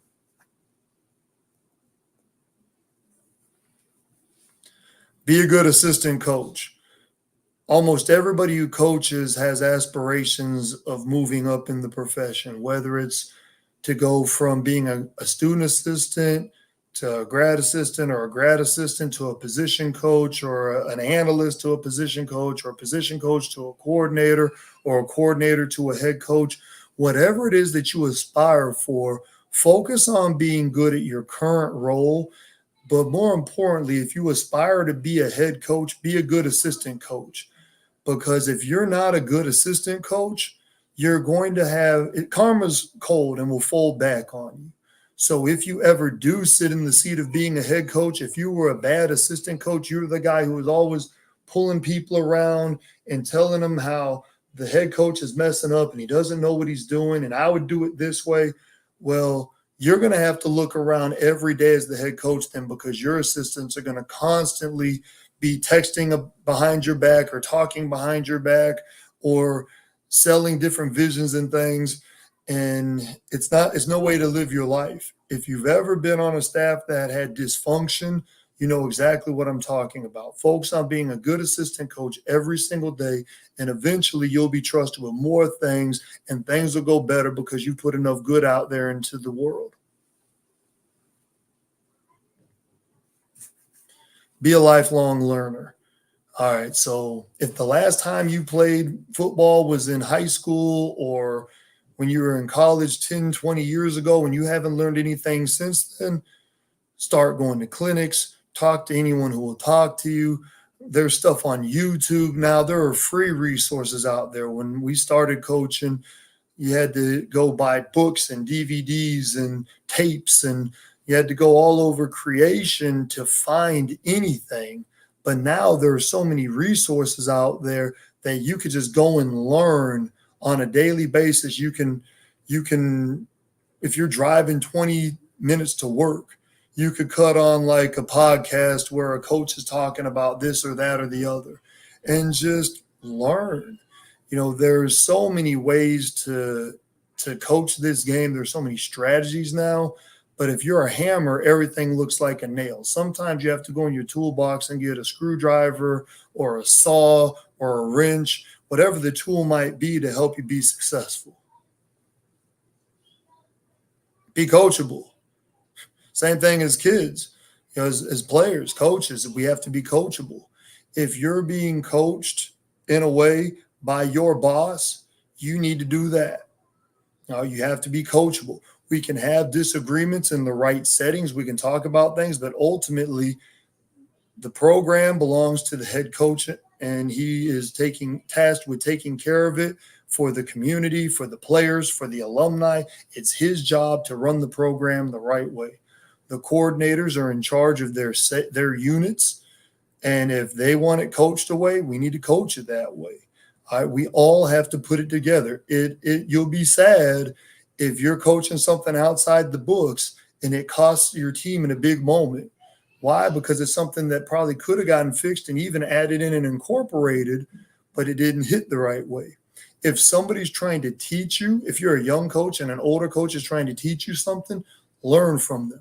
If you're an older coach and maybe one of these younger coaches who's better at technology stuff than you is trying to help you, learn from them. Don't make yourself obsolete because you don't know how to do anything on the computer. And eventually, when people figure out that someone else is doing all your work, they're going to realize that you don't need to be there anymore. Just the same, if you're a young coach, yes, however your college coach taught you, or if you were you were in the league for a little while, however you were taught there, it's all great stuff and it's amazing. It's beautiful artistry. But sometimes your kid in JV football in ninth grade might not be able to stem stack and all that stuff the same way as y'all did on Sundays. So just always take coaching and find ways to get 1% better every day. And be ready to sacrifice, and like I talked about it in my profession, in my journey, I sacrificed salary early on just to be a full-time college football coach. It'll be time away from home. It might be taking kids home, and there might be 2, 3, 4 cars in the driveway when you take them home. But just the same, if they weren't coming to get the young man and you're going to have to wait all day and still no one's coming to get him, you might as well just take him home. Sacrifice a little bit, help out.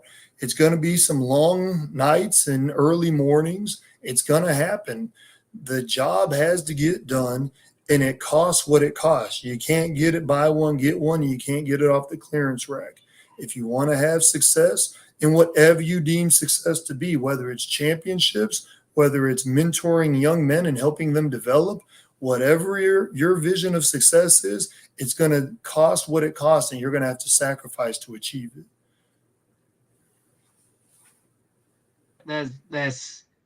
That's awesome. Like I can't thank you enough for all those tips. You know, hopefully the coaches and players take something from that. I got a chance to play with a little bit of new technology, which I always love. But that's something. All those tips, stand out to me because I've been able to reflect on my professional career, my professional track, and I think I've been fortunate to be around some good coaches, and hopefully, as I grow over these next few years, I can continue to learn a little bit more. And like I said, I'll be reaching out to you to get all that information that you've sent, because that's needed. That's needed for every coach in our professional development. As a head coach, you have to seek out knowledge, more so than it being given to you. So hopefully over the next few years, I can grow as a head coach and I can become a little bit better at what I do. And it's going to be because of coaches like you if I do develop into being something truly special. So I appreciate you. And I appreciate you sharing this time with me. We've been on, this has been my longest stream. We've been on for over 2 hours. And so we've had over 100 viewers for the last hour and a half, mostly on Twitter.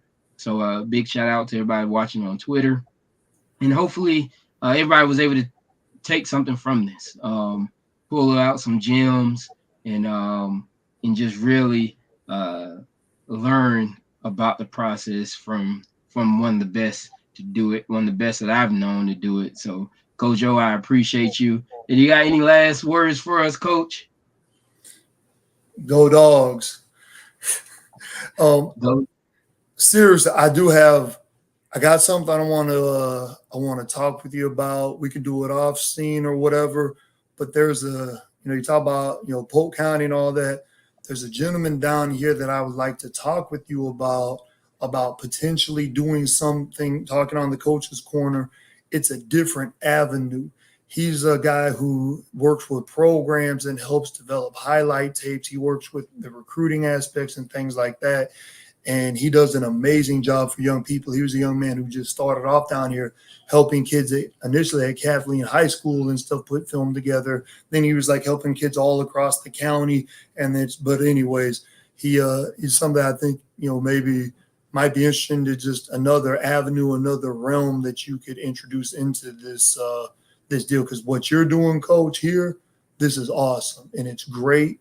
And we need more of this in our profession and more ways that we can all help each other and just kind of, I got to be careful how I word this. A lot of gentlemen I coach with are in a specific organization, but as we all progress in the profession, we should bring people along with us. Yes, sir. Well, Coach, I appreciate it. And yeah, we definitely will chop it up. What is the young man's name? If we're talking about him, go ahead and let's pub him. It's Hassani Harper.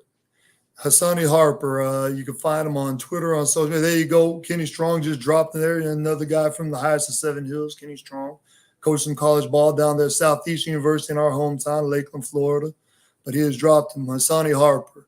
He does an amazing job. He's almost as crazy. He's almost 20 years in the game now with doing tapes for kids. I think about, I'm like, man, it can't even be that long because he's not that old.